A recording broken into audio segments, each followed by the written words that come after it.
Billy, did Tony get arrested? Like, what happened? Arrested? No. I heard that he's not here yet. He was kicked off the train, is my understanding, as were others. Not just him. I think it was a train issue. Well, I guess if he comes in, we'll figure that out. I did ask him, though. I said, there's snitches in this office saying that you were almost arrested a few weeks ago. And he said, very true. Luckily, I got acquitted. So if he arrives, I guess we'll get that story if he gets here. Acquitted? Wait a minute. That means it went to trial. Yeah, right? He does. He's not big on words and just knowing things. You know what? That's what it's going to say on his tombstone. Wasn't big on words and like knowing things. Yeah. I mean, he's big on thinking he knows things, right? Well, he's big on thinking he knows words, too. Like, he is guiltier than anyone here of using words incorrectly. Listen, if I had Tony's confidence, I would be unstoppable. With my abilities and dashing good looks, if I had Tony's confidence, I mean, you wouldn't have seen me for 5 years already. Yeah, but if you had Tony's ignorance, you would have been arrested and you'd be serving a 10-year prison sentence. Or maybe acquitted. Maybe acquitted, yeah. Justice system is finicky. They'll let anyone be a juror. They're literally anyone.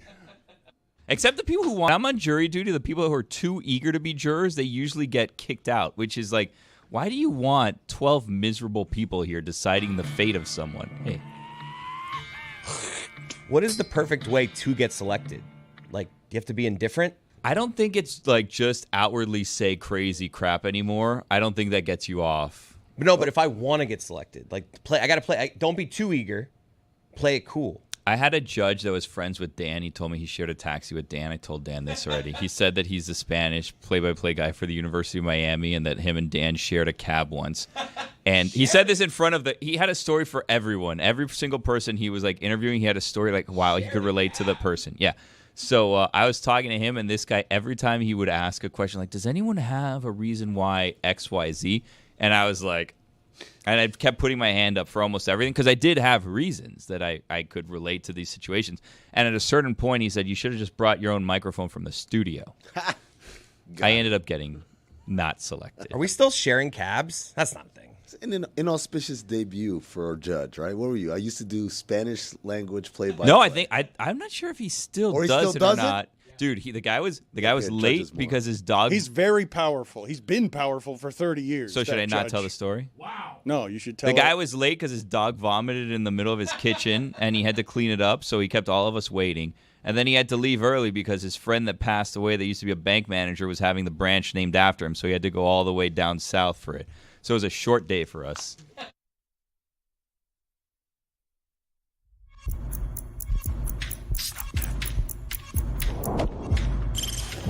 Stop that. Stop that.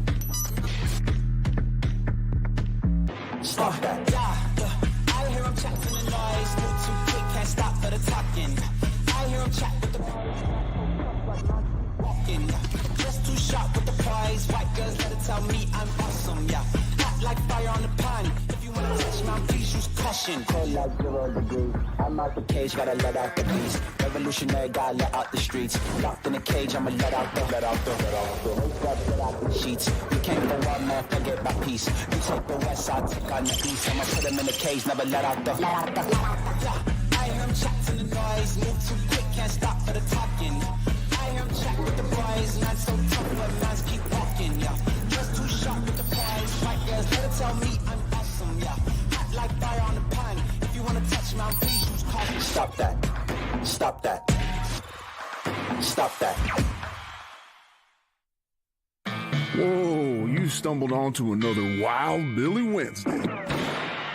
Hold on to your hats, partners. It's about to get wild.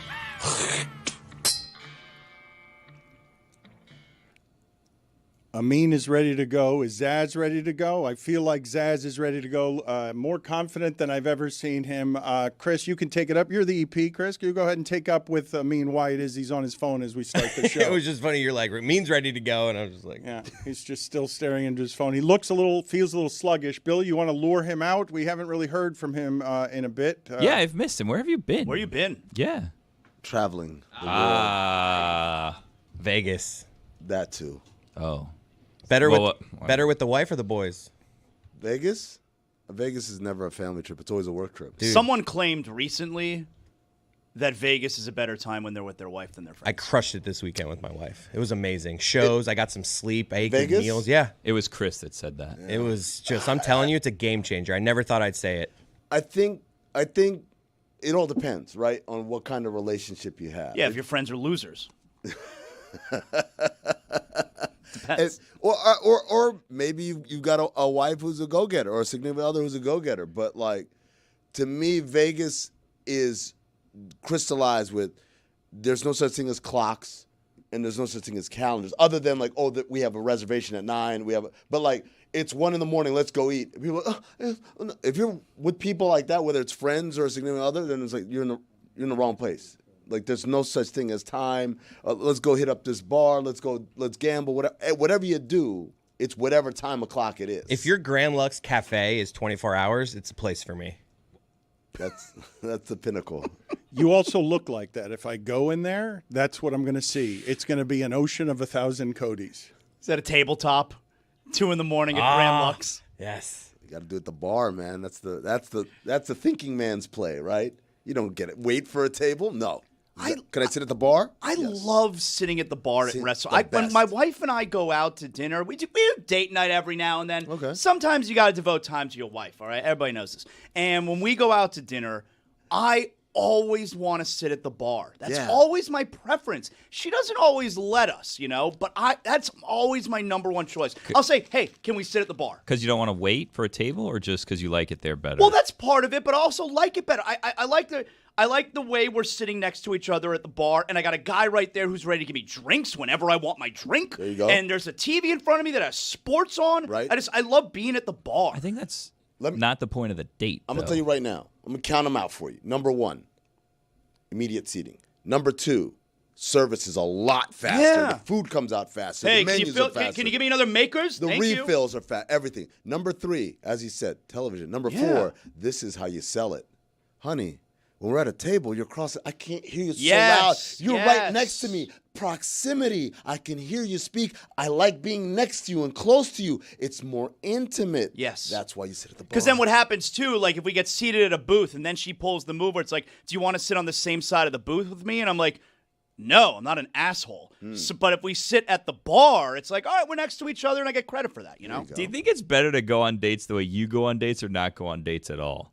Because, like, your date is, I want to go to the bar where I have someone serving me a drink and I have a TV in front of me and we can get in and out as quickly as possible. Yeah. And I would argue that's not probably a date that your wife wants to go on. So is it better to just not go on a date at all? My dad's first date with my mom was famously at a Pizza Hut, and my dad sat on the same side of the booth, and it like freaked my mom out. She's Really? like, "Why is this weirdo sitting on the same side of the booth as me?" Look at To the this results, day, though. Yeah. Going to the Pizza Hut with a date. They do a the pizza old school. buffet? Oh, that's a boss move. I miss that Pizza Hut. Yeah.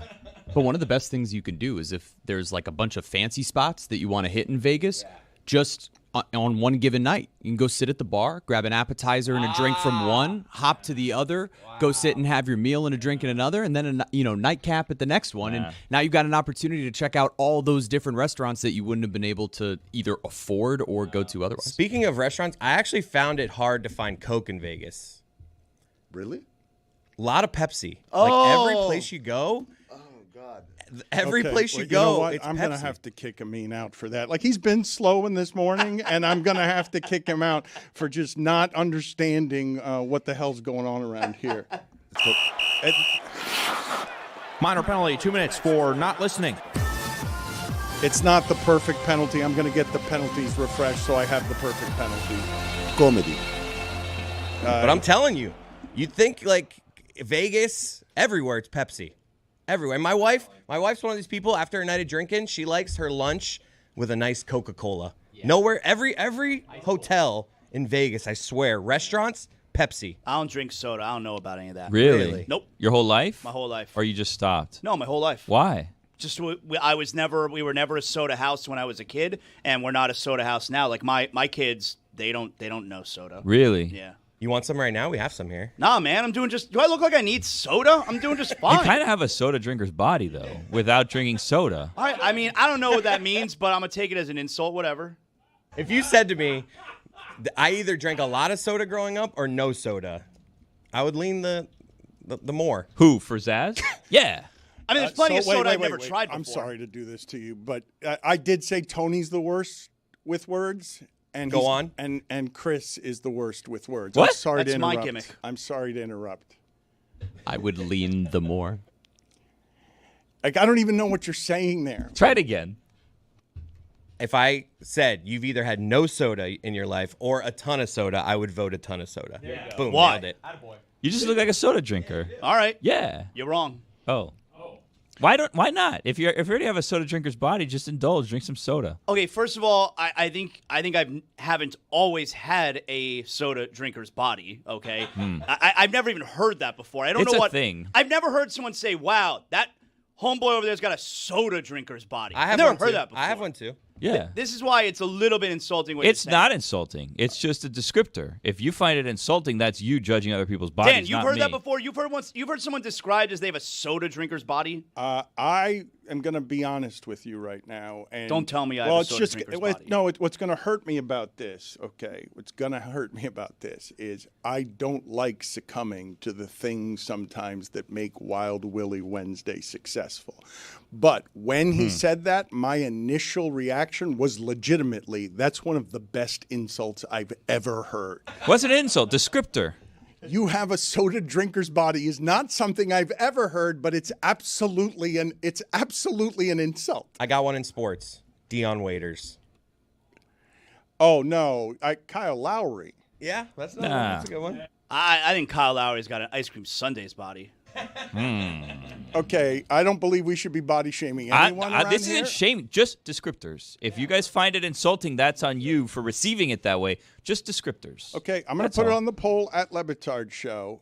Is it an insult to tell someone they have a soda drinker's body? How can it not be? Well, because I don't think of soda as healthy. I think of it as sugary, very and I healthy. think okay, maybe you mean a triathlete who needs a lot of glucose, but I don't think it's what you mean. I got one.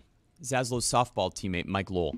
That's right. You think he's got a soda drinker's body? Good body, but a soda drinker's body. Not super defined. That's good because we can't just keep doing chubby people. Like He's not playing, chubby. Like that's what I mean. You're playing the game well. Let's find someone that's not chubby. Justin Bohr drinks a lot of milkshakes. Chubby. right.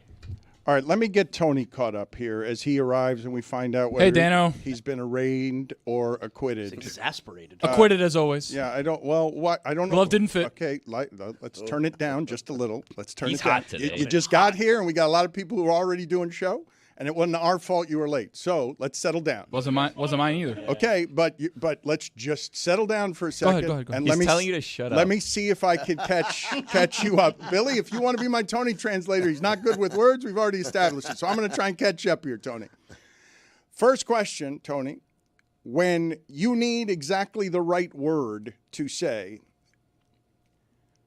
in our group of people, who's the worst at having the correct word to say? Who has the most trouble with words around here? Who would your vote be for the people who are on air? Got it my left over here. What's up? Sometimes says things that don't make sense, but I'm also very close second to sometimes I say things that don't make sense, but I also say things that make sense that go over your head so far that Izzy on days has to go be like, yeah, you said the right thing. And I was like, okay, perfect. Dan didn't understand. I'd lean more. Okay, Tony, you've come in here aggressively today. I'm just answering the question. Dan, I'm just telling you, like, we're moments away from Tony challenging another person to Well, a it's going fight to in be the me. office. No, It but seems no, like no, it's no, you, no, so no, I no, just... no. See, where we were headed is we were going to have our first ever me challenging someone in the office to a fight because he comes in here like he owns the place, and I need him to settle down because we've been doing some show, and he got here late, and so I'm going to catch you up here. Do you like sitting at the bar for dinner? If you and your wife walk into the restaurant, are you and your wife going to prefer sitting at the bar for dinner? Yeah, I'd like that. All right, put it on the poll at Le Batard Show. Do you like sitting at the bar for dinner? Okay, Zaslow, you said before Tony got here that you're not an asshole because you don't sit next to your wife in a booth if there are two seats across from each other. We've been married. This year will be 18 years. I'm sitting next to her on the same side of the booth. Come on. It's called romance. Try it. All right, so let me put this on the poll 18 at years. Le Batard You guys Show. broke up. You count that gap? or That was no? before we were married, playa. Oh, so 18 years of marriage. Yeah. Okay, I don't know. Some people celebrate their entire anniversary. I was 10 years in before I got married, so I lost credit for 10 years of a relationship. That's crazy, right? I don't know, man. I haven't devoted a lot of time to thinking like that. What do you mean?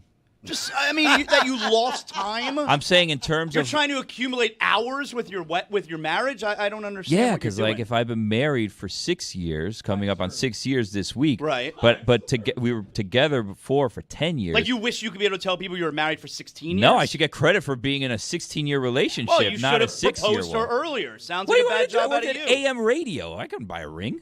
Oh, so it's about money, not about love. No, like for instance, they do love money. When Billy gets to 40, we know that women, wives, come on. You better be careful.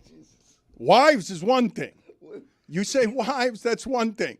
That is a you better. completely You know what? fair You know what? Hold criticism. on a second, because he's getting too comfortable too. I need all of you to get a little less comfortable, just slightly less Fair comfortable. criticism. All right. We've got a penalty, 5 minutes. Major asshole. I know it's a Wild Willy Wednesday, just slightly less comfortable. I talk fast. You know, the words, they come out wrong. Okay. Where does he rank on the list? Get your soda drinker's body out of here. He does have a soda drinker's body. He drinks like Coke heavy, not even zero, not even diet. Like, the best part is he just said he literally has never drank soda. It's a lie. So you're getting caught up. And anything else, Dano? yes, there's much else. The more, as Chris likes to say. So put this on the poll as well. You got 4 seats in a booth. Are the 2 people sitting next to each other in 2 empty seats assholes? Because none of you guys do this. None of you will sit next to your wife in a booth. I'll do that. Romance. You should try it sometimes. Zaz doesn't drink soda, but is Zaz having a soda drinker's body? Is that an insult? Because Billy said that to Zaz and then said it wasn't an insult. well, it takes one to know when Billy has a soda drinker's body. He drinks soda. Like, there's nothing wrong with that. That's fine. I drink soda. No, but Billy's got a high school pole vaulters. Whoa. He had. Collegiate. Yeah. Collegiate. Excuse me. High school too, though, because that's how he started. He started But there. Billy- he had that. Yeah. Okay, wait a minute. So does Billy? No, because I think you don't think a soda drinker's body is soft. Yeah. I'm looking at Billy. I think he's a little soft. There's nothing wrong with that. Like he has, he does his Peloton stuff. His lower body's very strong, but the upper body needs a little work. Nothing I wrong with weighed that. myself 2 days ago, and it's the second heaviest I've ever been. Really? Yeah, second heaviest. What's the number? The number now? Yeah.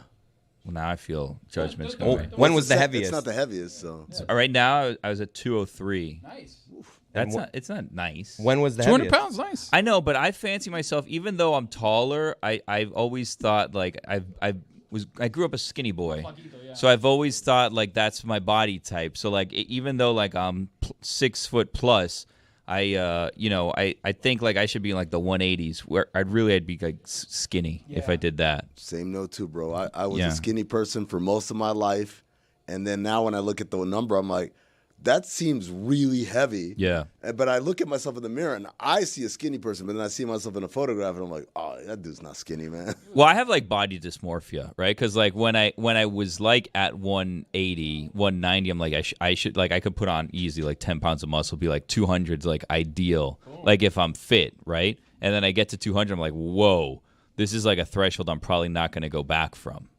And then I'm not going to get back under 200. 207 was the highest. Wow. The thing is that when I do exercise and I put on muscle, I don't lose weight. I stay the same weight. So then I look at it and I'm like, yeah, I'm fat. Reason is because muscle weighs more than fat. Yeah. What do you think, Dan? Well, I'm a bit confused because I don't know. I don't have proper information. I've always thought you look like an athlete. You are an athlete. You were an athlete. When you crushed everyone in sprints, it's as good as anyone around here has ever looked athletically. We don't have a better photograph out here or a better athletic memory than you beating Amin and Pablo, pulling hamstrings, and Chris Cody, who surprised us. And you look muscular. You look like Thor. It's the most confident Billy I have ever seen. So I always look at you and I assume that you feel like you're in an athlete's body. So I was surprised to hear you say that you have body dysmorphia. And then I was further surprised to look in and see no introspection from you when Tony's saying you've got a soda drinker's body because you genuinely believe that's not an insult. Told you, descriptor. But because soda drinker's body it's absolutely an insult. He's saying you're soft. Saying you look like you consume something that is entirely unhealthy. Can I come to Billy's defense here? Yeah. By way of example, I don't think Dan has a soda drinker's body. I'm listening to you guys, and I'm just saying I've been fat all my life. That's an empanada body. Yeah. Now that, yes. You got nada to say here. You. Got all the above. Everybody. You were saying, I'm sorry.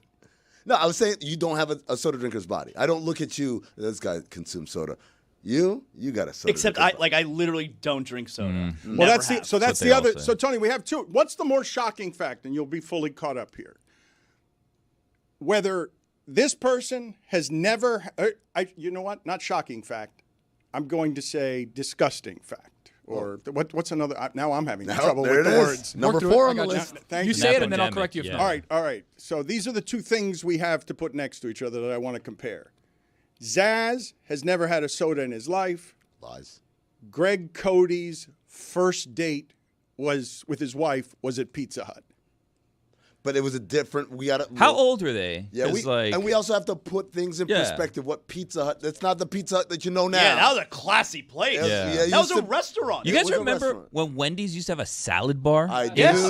that was a proper restaurant. Of course. Yeah. Proper society. How old were they when they went on this date? This was college when they first met. It's understandable-ish. By far, the standout of that story is not that your father took your mother to a Pizza Hut. It's that on the first date, they sat on the same side of the booth together. And it creeped her out. Like, to this day, As it should. She still makes fun of him for doing that. Romance. You should try it sometime.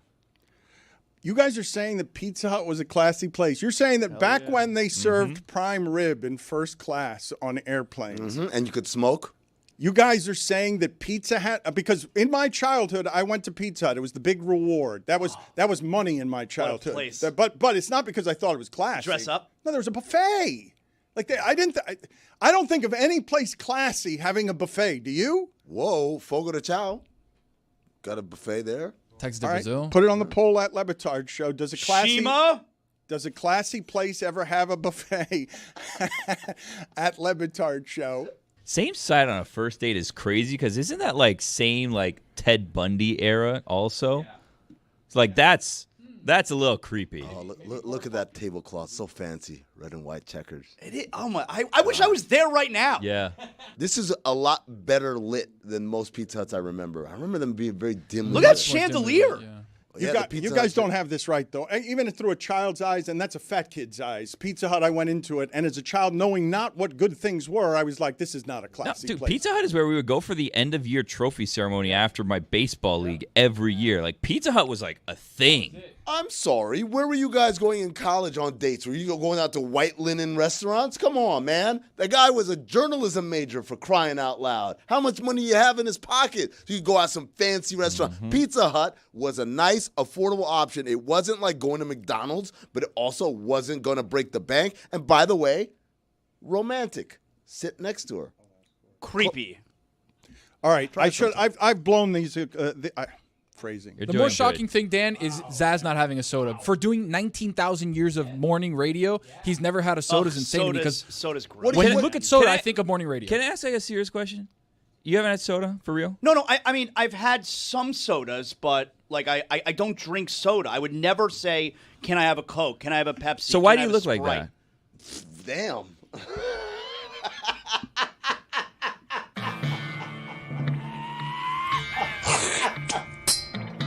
So I'll be honest. I'm rattled because I'm scared because now Billy's the one getting confidence, and I don't know what to do with it. Like it's a creature I have not experienced in 20 years, and so just blurting, "Yeah, I got body dysmorphia," and sitting next to Tony. So I'm just confused by what's happening here. I have what I think is our best nomination of a world-class athlete with a soda body. Bartolo Colon.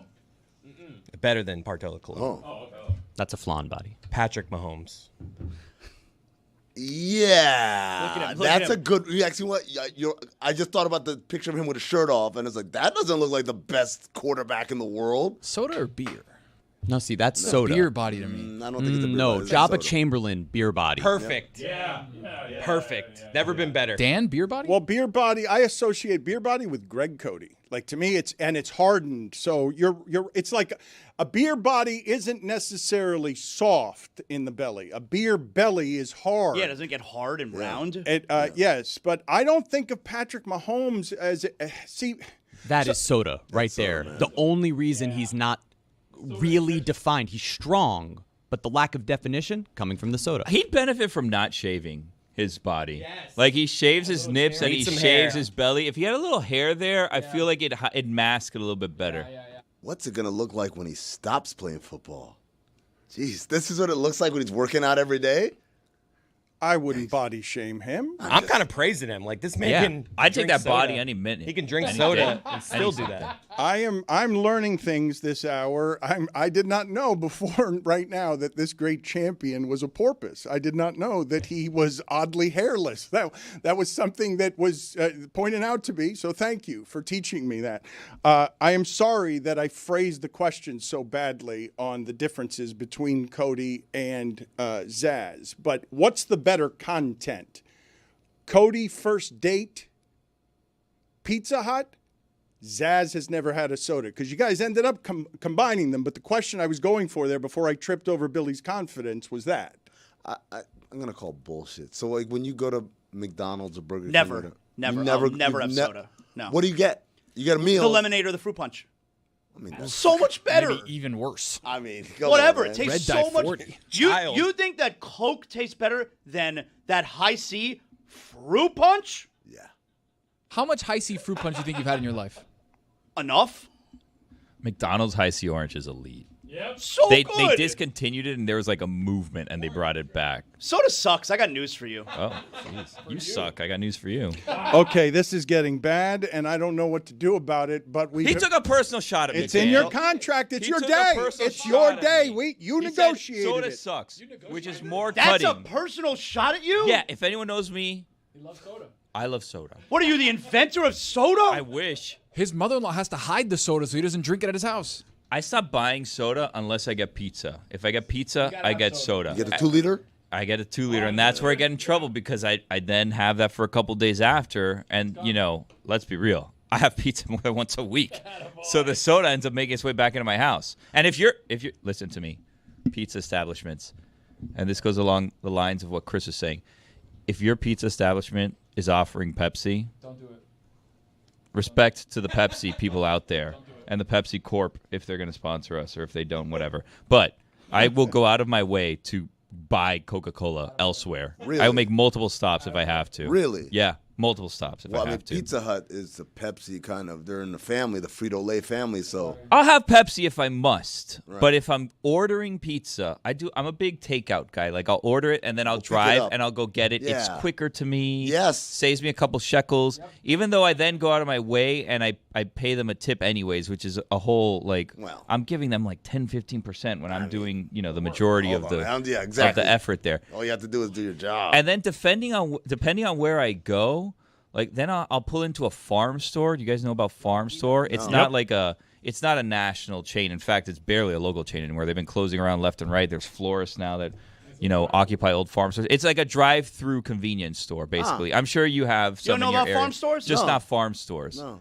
Yeah, it's shaped like a little barn. It's called farm stores. There's a cow on the picture. We That's call why it they call it La Vaquita. La Vaquita, Yeah. which is the cow in Spanish. little The cow. little The little cow. cow. Yeah, the Uniquely calf. Miami. If you It will. is. Yeah. Pull up, you're like, yo, give me that 2%. They got him in Billy, Davy. Billy almost bought one. got him And in it's Davy. dude, I had one that I was, He was this eyeing close. that I wanted to buy for the longest time. You know what stops me from following my dreams? What's that? Resources. Yeah. If I had the resources, I would have bought up a series of La Vaquitas, and one of them that I wanted to buy, it's right by my house. It's still vacant-ish, but I can tell they're doing work on it. It said closed for remodeling, reopening in 2014, and they took down that sign last year. So I knew that sign was a little bit faulty because it had been a decade that sign was up. I wanted to buy it just to make it my office. So like if I was doing Zoom work, it was going to be from inside a farm store that's down the street from my house. Like your work office would be farm stores? Yeah, it'd be closed to the public, but it would be a farm store that I have taken over and made into a little mini studio That's for a me. stupid idea. no, No. it's a great idea because this is Thank what you could you. do. You Drive-by can have meetings. guests come through the drive-through. Yeah. Who do we have today?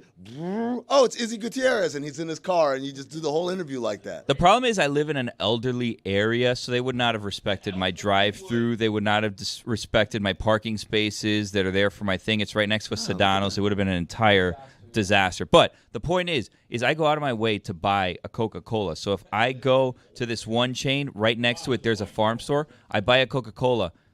They sell it to you for like $6. It's like insane prices at farm stores because they sell you the convenience and the fact that it's cold. Billy, yes, I am willing. Okay, this makes me very uncomfortable to have negotiated with you that you now get Wild Willie Wednesdays and to have you now this growing confidence that makes it so that I want every local hour to feel like this. And what I'm telling you is if right now we can make a deal of some sort where you find out for me what that Vakita costs, I would like Metal Arc to buy it. That seems I need to stop you on behalf of Metal Arc. And on behalf of Stuart RC Money-O, whatever his job is. You got to stop that. No, this is what I'm telling. This is what I am telling you. What you just mentioned is such an integral part of my childhood. I don't believe these stores exist anywhere else. That I loved so much. It seemed to me. Did they ever exist anywhere else? Look, I don't know, but when you said, I think the business model does, but not that chain. Yeah, the chain. When I was growing up, and I don't know, do kids always know when they don't have money? Because my parents did a good job of sort of concealing it, and so they tricked us, and I didn't really know, but I knew that Pizza Hut wasn't a classy place, but it's the best we could do. Still wrong. And in that time in our life, I've got scared parents, totally scared, like they don't speak, they're in a different country and stuff. The height of luxury to me was, you mean we can drive to La Vakita and they'll give you a gallon of milk and just put it in your car? Like that I don't believe that there are tiny drive-through grocery stores like this all over America. Maybe there are in small town America. I really don't know. But I've always thought of La Vakita as something that only I've ever seen here. And I would love to buy one of those. And so what I'm telling you is... It's hard to get one. I'm telling you, one of them now is a florist. That's where I got my sunflowers from. Drive-through? Yeah, well, no, I have to park and get down to get my sunflowers. I like to pick them. When I buy my sunflowers, everybody knows this about me. When I buy my sunflowers, I like to pick them out myself. We got to find out what this costs. If Metal Arc Media can turn that into a Vakita Studios for Billy Gill, like that is something that I would love to do. God bless football living out of La Vakita. One on US 1, by the way, for me, if you want to do that. How many of these are there? Like, I thought these were dead. I've never seen one again. I only saw them in my childhood, and they were not luxury. I passed by one on Howendale. Okay, so is it still open, like functioning as a farm store? Yeah. Some are still functioning. Others you can tell used to be they used to be everywhere. You can tell. But now you can tell this used to be a farm store. It like a Pizza Hut. Like you can tell what used to be a Pizza Hut because of the distinct shape of the roof. Right. And most of them kept that roof and just painted it a different color. Yeah, because that was class. Like if you see there's an IHOP by me that turned into a bank. And I was like, yeah, that used to be a bank. You know what a lot of banks are turning into now? I don't know if you guys have caught on to this, and I don't understand what's going on. Restaurants. Dispensaries. Yeah. There's a lot of former banks that are dispensaries, and someone told me it's because of the vault. Mm-hmm. And that's why the dispensary goes and buys old banks, because then they have the vault. It's also the same model of like you walk up to a teller, and there's like a bunch of different people that are serving you. I've heard. Whoa, imagine using that as a bong. Jeremy, would you do me the favor, please? And just, I don't know how hard this is going to be, but I'd like to know what one of those cost. And I also would like to know, what the Vakita near Billy's house, I want to know what one of those costs. Because these are tiny pieces of real estate. It's the smallest grocery store you've ever seen. I've never seen them anywhere else. And so somebody please tell me if this is something that's all over the United States or something that is South Florida specific. Why don't we just go to the one near you, Billy? You pull up at that farm stores and you just say to the guy, yo, what's this shit cost? It's boarded up. They closed the hurricane shutters, and I'm telling you, it says closed for remodeling, reopening in 2014. And it has not reopened. And then recently I've seen they've done like the exterior work. Like, when there's cracks on like the concrete outside or whatever, you see like just some random patches. Something's coming. Yeah, maybe they're prepping. Up. So not for me. According to the farm store website, it costs anywhere between $230,000 and $571,000. That's quite the range. And $700. Yeah. Well, sorry. It is quite the range. I'd like to find out, though, not just how much it costs. Jeremy, please find for us how many of these there are, because not the tiny little ones that are drive-throughs, because it's not something I've seen before or since. But it really did seem to a fat kid like, oh my God, this is heaven. This is at the doors of heaven. Panquano, all of a sudden you get in, you're like, oh, it's hot. But it's instantaneous. Oh my You guys were God. complaining about you sit at the bar because you want your food immediately. Wait, I don't have to park. I don't have to go inside. I don't have to. You're just going to put the gallon of milk. You're just going to give it to my mom through the window. This American place is great. Blew your mind. Blew young Dan Le Batard's mind. I loved it. I thought farm stores was so good. I mean, we were there every other night. If we're in the car and we're out, we pass by farm stores. We always need something, so we just pull up to the farm stores. Yo, I need an orange juice. So what's the inside look like? It's just a bunch of people running around? It's one person. It's one employee. You don't go in there. He goes and gets whatever you need. It's like the smallest version of a gas station convenience store. It's half a gas. It's a quarter of a gas the station. smallest version. The picture looked pretty big. It looked like a like a regular shed. convenience store. I Think about a love shed. Billy's No, very Vakita small. Studios. All your dreams coming true near your house. I would love to Westchester. build studios over there. It's just to be honest with you, and we've found it somewhat in this studio too. I think you would agree. It limits our growth options. You know, like we built to what we are presently, but like if I build a La Vakita Studios, and then I have like I can't really branch out and have a second show or second studio in there. It's a little cramped. There's no like office well, for start like secretary. small or before you whatever. negotiate the next buildings. Well, Can no, you- you need to think. You need to plan for growth. Right. You know, Well, that's why sometimes we can't we go have to the one on penalty US 1, box though. because Zaslow is in there, Izzy's in there having a meeting in the green room. You know what? It's funny that you should say that, right? Because we need to plan for growth. So, funny thing happened on the way to the DraftKings money. Florida was going to get gambling, and you should have seen how big our next studio was going to be. But we're stuck in a parking garage because this is what 11 is building and the Elster is building next to all this stuff. But then Florida lost the ability to have gambling. This thing was going to be a sprawling thing, and instead, we're all cramped in here. So start with La Vaquita. So you just start there, and then you negotiate your way up. It's like the opposite of Lone Depot Park, which is cavernous because they plan for growth. And I went to the game last night. I saw the Padres play, and I was like, I got to see these Padres. I got to see Tatis' son, right? Like, Also named Tatis. Yes, Tatis Jr., right? And so I went, and I'm like, let's see this. And I was staggered by just how big and empty this building is. You never been there? I've been there before, but I don't think I never sat in the seats. We went to a game where we were in the suites, box, yeah. in the box. So it's a different experience, right? But sitting in the seats where I'm looking at a full row in front of me that's empty, and I'm looking at whole sections that's empty, and I was like, wait, the Padres are good. This is a good game, right? This isn't like going to go see one of the worst teams in the league. This is a pretty good team that's from the West Coast or whatever. I thought there would be more people. You think if you're like, oh, it's my one chance to see the Padres?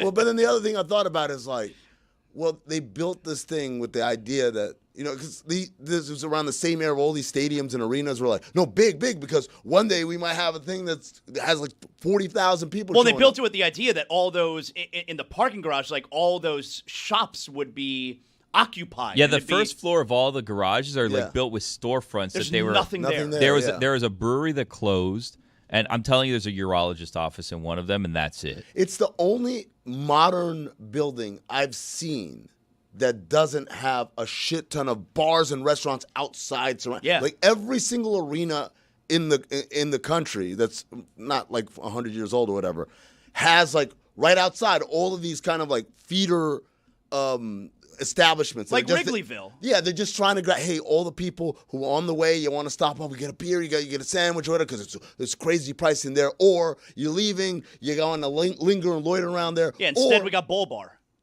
They closed that. Oh, really? Yeah, Boulevard closed You a couple think that years ago. You'd think they could have one, like I get it. Maybe we don't have enough attendance to have a whole Wrigleyville, but like we need one big bar that is like a good place to go before it's the game. houses.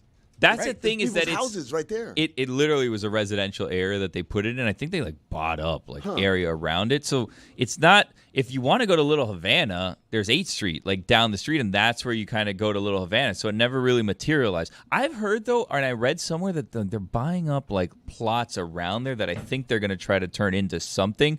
But I mean, we're like 13 years in at this Well, point. who's responsible for choosing that site? I wonder who would decide to do something. Who would have had such little foresight and to just select that of all places? Dan, you got any ideas? Don't make the mistakes I did, Billy. Let's figure out how to buy La Vaquita. How many of them are there, Jeremy? There are 60 total stores. There are 40 in Florida. We don't need 40. So where are the other 20? I would love Metal Arc Media to one day be big enough to buy all of them. No, and Stuart, don't do it. Alabama, New York, New Jersey, Texas. Do I need to talk to Stuart? Don't. If you talk to Stuart, he's going to have you taken into like a crazy room if you tell him this. I don't like to talk to Stuart. The chief money officer.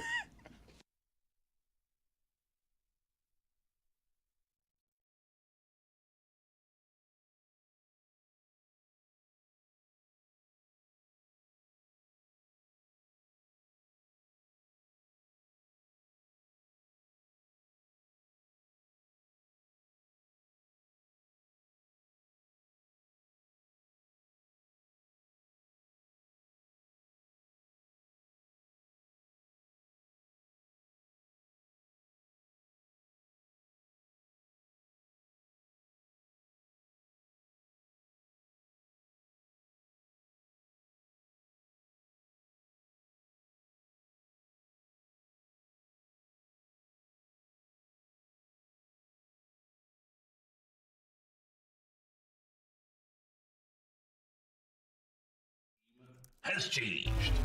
Weed is legal now with Stugotz and Greg Cody. I'll tell a story if it makes you feel better. Yeah. When I first took the first edible I ever took was in New York, and at the time I was breaking the law.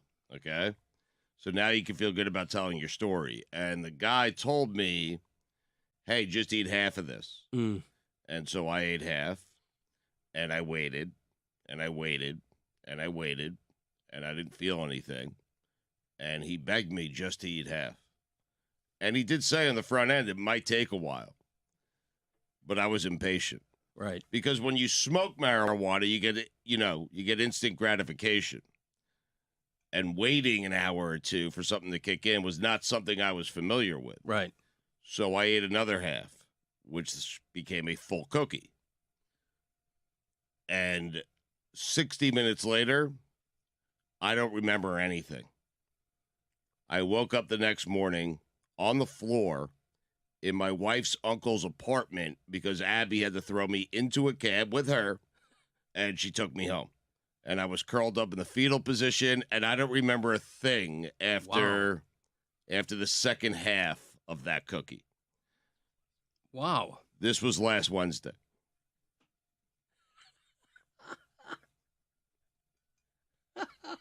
So, with that being said, feel free to share your story of you having 4 cookies in Colorado. Yeah, I wolfed them down. It was 3 or 4. I didn't know 3 how. or 4. Yeah, You don't ask. You don't say, "Hey, person I'm purchasing this from, how fast should I do these?" The guy at the thing, and it was one of those official things where they dress like pharmacists in there, and they sold me a vial of edible cookies, and it was in Colorado, so it's 100% legal. And my wife and I are getting ready to go to dinner. We popped open the thing.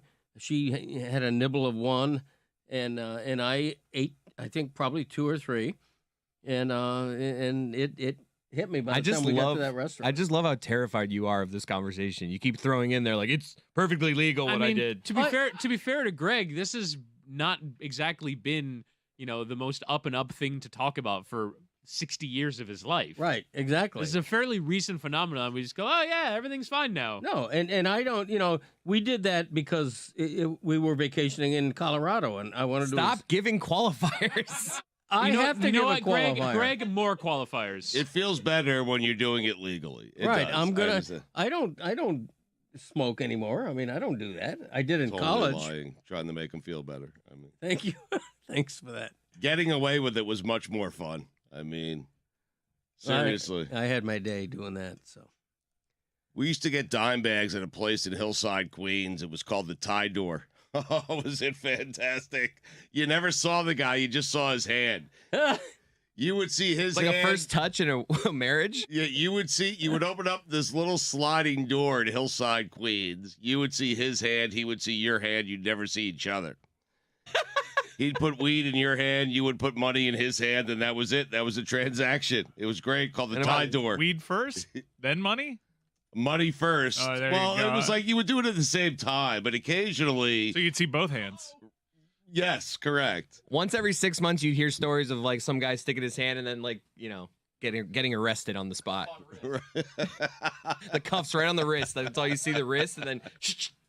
I always wondered, is today going to be the day? Because I went every day. And it wasn't far from my house, but.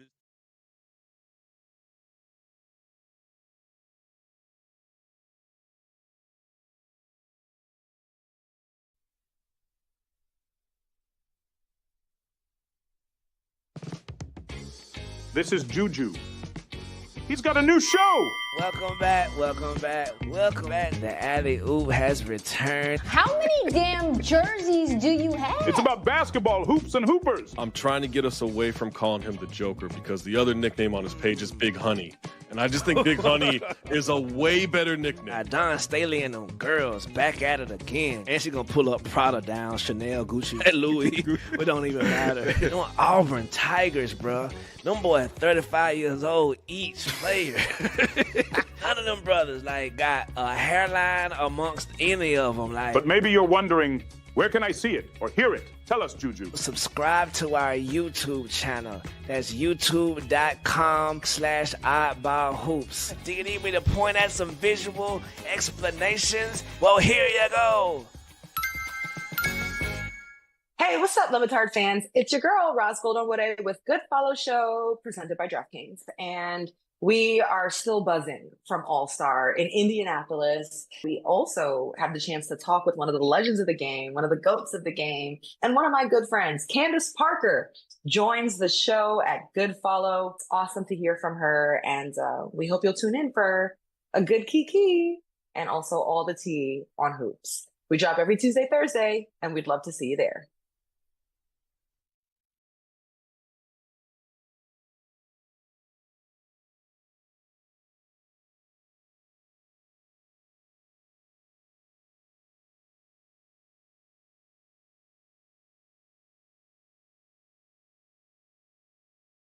Cop on the other side of that door.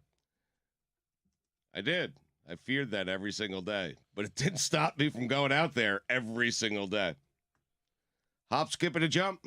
Is that fear worth it? Yes. The fear is what made it. Greg's right. Now you walk in, they're dressed like they're experts, pharmacists. Yeah. It made me a little nervous. More nervous than meeting a guy at a tie door, never seeing him, just exchanging things in our hands. That's right. What happened to you after eating 3 or 4? Can you? Back to you. Yeah. Oh, we went to a restaurant and, spent $300 on appetizers. And hell yeah. And I remember, I'm not a fast talker. If anything, I'm a slow, deliberate talker who says a lot of ums and ahs. Right. My wife at that restaurant accused me of speed talking, of talking faster than I ever had in my entire life, which I wasn't even conscious of. So yeah, it hit me very hard. All right. Enjoyable though. I have no idea what I ordered for my main course. 3 or 4 though, man. Yeah. Are you sure you didn't do cocaine? No, they were edible. I've never had cookies. someone really high and be like, "This, you shut up, dude." I know. Believe me, that was new to me too. Because normally you're talking like a 1970s, rock DJ. Or is it possible that life had slowed down so much for your wife that by comparison, it seemed like you were were talking normally, but to her you were talking at an incredibly fast rate of speed. That's possible. That's a possibility. Oh my God! Did the waiter walk up and you're like, "I ate edibles" because you're just like terrified? No. Believe me, it's legal here. I'm on vacation. Believe me, I'm sure he sensed it. Working in that state and seeing somebody in that state, I'm sure he sensed something. How much was the bill that night? Oh gosh, I think we ordered a nice bottle of wine, which always jacks it up. So I think it was like a $400 bill. You were hammered. Yeah. Oh yeah. 4 cookies and a bottle of wine. Oh my gosh. Probably like Jesus 7 Christ. Miller Lights. Right. Exactly. and that was at the restaurant. But seriously, no, it was a nice time. I love Colorado. I really do. It's the best. Yeah. Yeah. Just the whole the scenery, the vibe of it. Mhm. We went to the Red Rocks Amphitheater just to walk around because it's such a stunning venue. It's a tourist attraction in and of itself. So. Red Rocks is my favorite venue of all time. It's of all the places I've seen the Dead, that and Shoreline Amphitheater. Supposedly, it's one of the great venues. All the musicians rave about it, like the acoustics and the background and the seating arrangement. It's just beautiful. I would love to see somebody perform there. I never have. Mike loves music. Have you ever been to Red Rocks? I have not. I would highly suggest that you get out there at least once in your life. Yeah, I'm getting It's to worth it. Yeah. Just waiting for the right show. Everyone wants a service dog with Steve-O.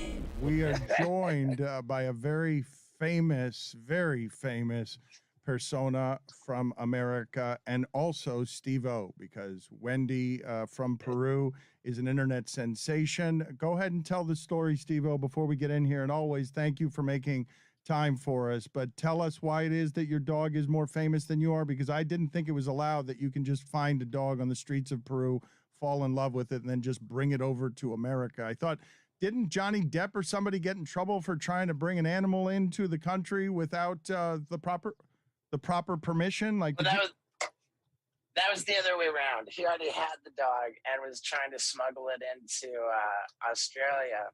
I was in Peru for a mountain climbing expedition, and I found Wendy here on the streets. And fortunately, the mountain climbing expedition was like a TV show, and the production jumped through all the hoops for me. So I really didn't have to do anything. And I was able to bring Wendy home. And the video I made about finding her, it garnered over 100 million views on Facebook, making it the most viewed video I've ever put on the internet. And it's kind of devastating for an attention whore like me. I've with the lengths that I've gone to, But there it is, man. So Wendy and I, we are on a rock tour as we speak, barreling towards Syracuse for a show tonight. And we've got shows every single night in the Northeast U.S. For the next 12 days. Albany tomorrow night. This video is adorable. Is Wendy's a service animal?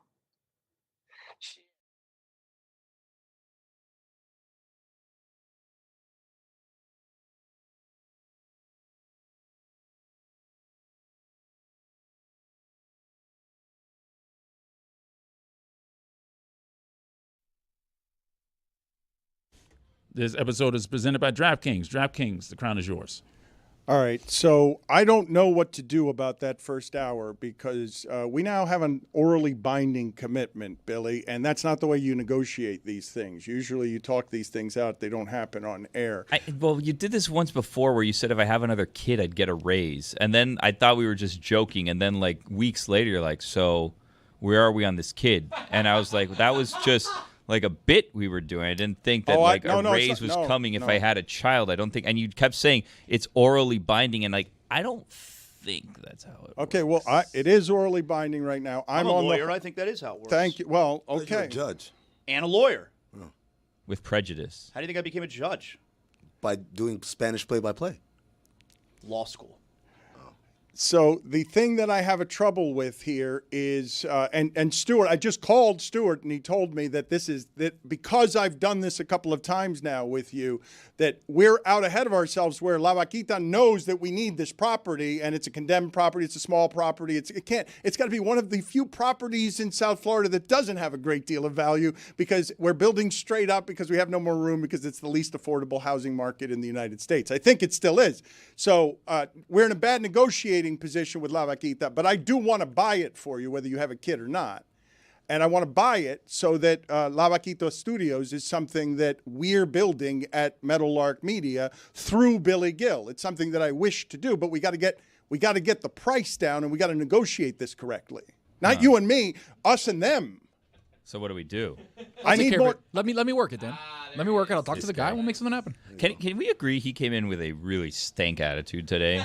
Like everybody Saved here the was show. riding high and was Stank attitude. pretty happy, and you came in like whoa, whoa, whoa, whoa, with that stank ass attitude, and you really brought things down.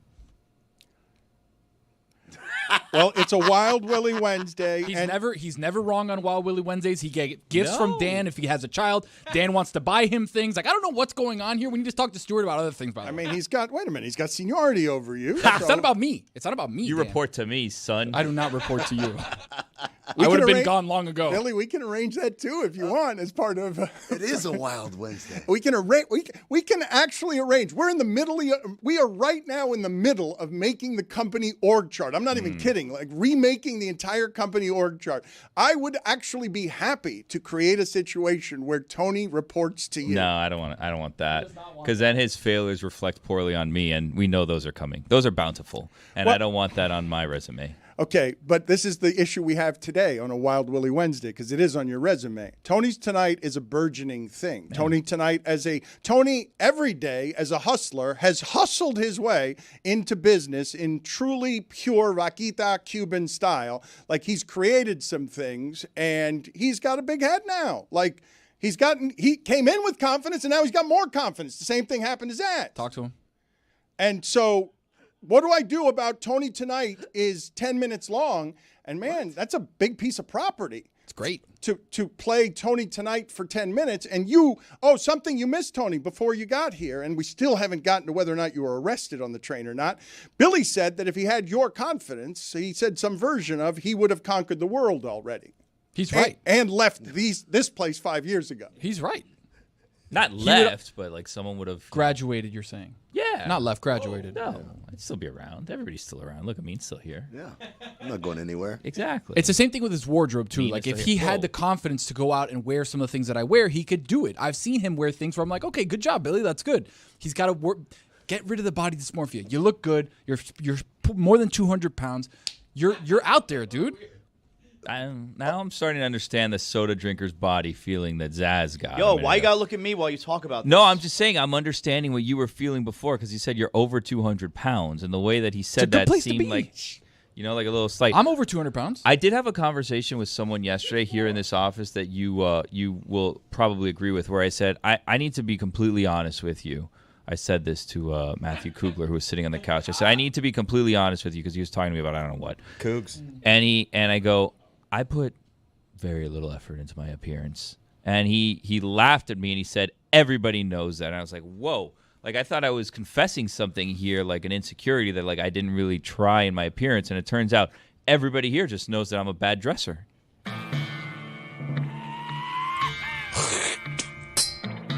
Brian Scalabrine, soda drinker's body. I would look like an asshole if I dressed like you. And I don't mean that as No, but like an you insult. need to have the confidence to go with it. Because if you walk in kind of like, You wear I these kinda look linens stupid and like these this. things that look like they go on old ladies' couches, and it's like I Mhm. can't pull that off. Like I'm not a fish. I don't belong in like a net top. Like what are you wearing? It's You not know, I netted. can't do it. It's not netted top. Billy, anytime I've seen you dress up nicely. Oh, I but- clean up well, but that's also the. I think that we've said the story on air that when we went to Austin and we were going to do the shows, we had run throughs at like the Four Seasons or wherever it was. I don't remember. 2 seasons. But I showed up. I showed up on a different flight than everyone else. My flight was later in the day, so everyone had already spent like half a day bonding when I arrived. So I was like texting, trying to figure out where everybody is so I can meet up with them. So I go meet up with them, and I simply got a haircut and put on my contacts, and they didn't know that I was their coworker. Nobody knew who I was. They didn't recognize you. They didn't recognize me. At the time, like the person that was running it, like looked at me and was like, hey, "How can I help you?" And I was like, "We work together."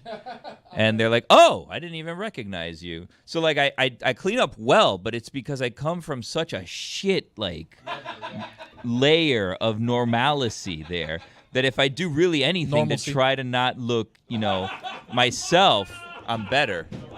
No, you're right. Found a word.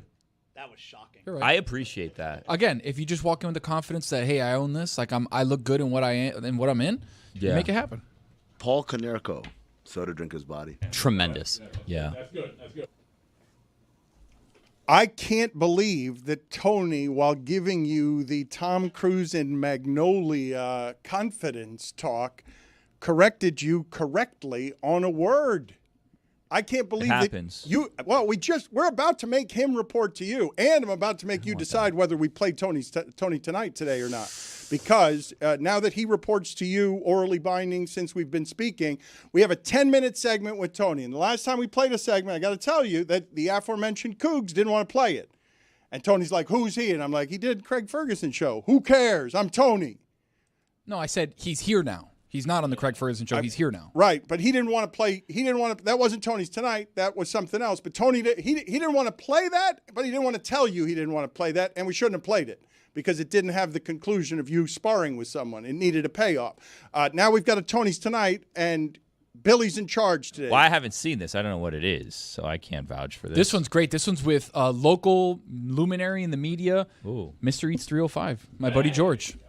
Okay, but I need your help here, Billy. Well, he gave me a hat once, so I'm like leaning towards we'll just promote his stuff because I got a free hat from him. That's how I roll. You give me a free hat, we're good. Well, for no, life. but I need you to make an executive decision here. There are 10 minutes of valuable property Seems on this long, show. if I'm going to be honest with you, on the front end. 10 minutes seems like a long time. Okay, well, let's talk this out because we're not. What do you talk about? We're not an organized production here. Hold on. We'll find out or not whether or not Tony tonight plays today. You're going to make the decision. Dexter Pittman. Soda drinker's body. I feel like we need a skinny person in there so like you can understand like that, skinny people can also be soda drinkers. Jalen Rose. Soda drinker's body. Skinny guy. Nice one. Soda drinker body. Is he skinny though? He's a big guy. Well, now, but Jalen Rose, when he Back played, then? skinny. But Diet Coke. Dan, for later on today, I have 3 different pickles, and you can choose the pickle that you want to figure out. Sell pickles in my movie theater. You know what, Zaz? I went, and they sold pickles in my movie theater, too. No way. I think it was $2.99, right? And mine is $2.99. Yeah. Dill. I didn't ask what kind. I want to, Billy, come to terms on you getting more power. I'm endorsing what it is that Tony's saying. You just need a little more attitude in your game. But you have to be the person that's also willing to tell Tony, hey, that's not good enough. Those 10 minutes. Oh, I'm more than willing to tell Tony that's not good enough. I tell him that every day about everything. I think Tony maybe should report to you then. I think you should be Let's do it. I think we should create La Vakita Studios. But what do I do when he threatens to fight people? Well, no, we got to call outside human resources. We got to call So I the can fight people them too? who no. See? This is the problem. Bring in an HR nerd here. We'll see what happens. Oh no. Oh. On site, HR. That's Dominique Foxworth. Okay, that's not going to work. That's not the way that needs to be. I'm having trouble, Billy. I'm not going to lie to you. I'm having trouble keeping up with the show today. I'm getting knocked aside here, and I meant to get to Tyreek Hill 90 minutes ago. Sports. I meant to do this 90 minutes ago because I've been making fun for the last couple of days about like how ridiculous it is that we're headed into another football season during a slow time, and our local team that used to be the winningest is now an afterthought everywhere. They had a couple of years of, that looks like maybe it's exciting, and then it was nothing. So fun that one year. Well, it was fun that one year because of the guy who we're about to hear from, and it's been interesting to watch everything there. He went from Kansas City to here, and he said in Kansas City we'll win 7 or 8 championships. And if they'd stayed, there weren't going to be a whole if Tyreek Hill and Travis Kelce and Patrick Mahomes loved each other so very much, like the Panthers do, they could have stayed together for a really long time. But Tyreek Hill wanted to be a star, and he gave us those 3 years of, look what it feels like to have 1/5 of the Chiefs. It seems exciting. 1/5 of the Chiefs' excitement. We haven't had that here in 25 years. We got the fastest guy. But he's an embarrassment to the region. And only because he's the fastest dude in the league do we support any of his nonsense. Because his life is a reckless mess off the field, and if he gets in trouble, whatever I tell you right now, he got in trouble today this way, you'd believe it. I could tell you anything. And you'd be like, yeah, that probably happened. Because Let's try that. Give us a number of made-up scenarios. A bad idea. Well, I think that's a way. My executive, I love it. Keep going. We decide, is this real or false?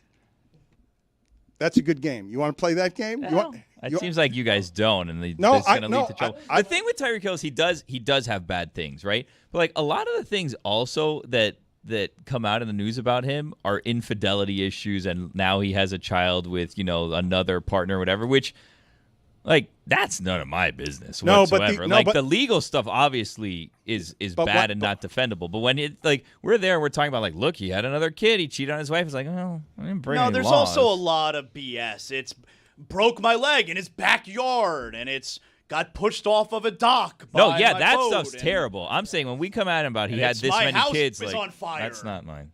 Kevin Euclid, soda drinker's body.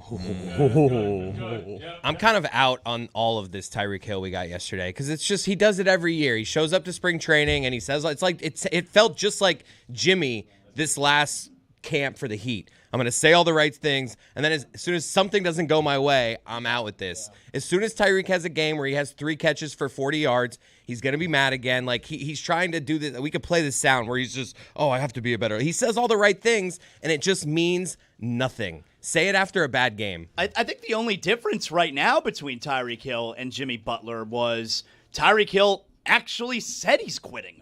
Like, we were assuming that Jimmy Butler is quitting during games. Tyreek Hill actually said, I quit during the game. I'm sorry, did you say he showed up to spring training? Yes, he did. He's playing baseball Training now. camp. Did I not say training camp? Words. No, He I said said camp training. with NBA. You said spring It's training. fine. I apologize. I didn't want to everyone. correct him. I would and want to, but I am struggling because I want our company to build studios for Billy Gill at La Vakita. I should have not said that. I feel like now you're going to get caught up on this, and it's going to kind of distract from what we're trying to accomplish. Yeah. Okay. I didn't intend it, and now here's the thing. If I wanted to buy that on my own, now I've started a bidding war, so I've really done a disservice to myself, which I don't know why I did that, because I know Stewart's never going to approve this. Billy, here's the thing, though. All you got to tell the owner is, look at this big company trying to buy this thing. I'm a local guy. I want to do this for me. I want to do this for my family, for my community, grow the roots. All of a sudden, they get weeded out. You get a lower offer. Bam!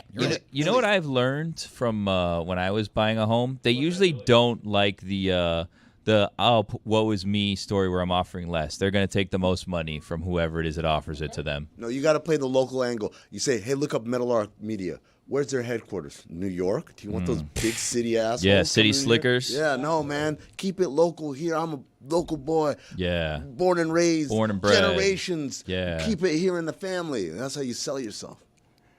Okay. I believe we should crowdsource this to our audience and see if they want to rise up and buy this for you in a very difficult time. See if they buy it for you. I'll leave it alone for the moment. Go fund me to buy La Vakita.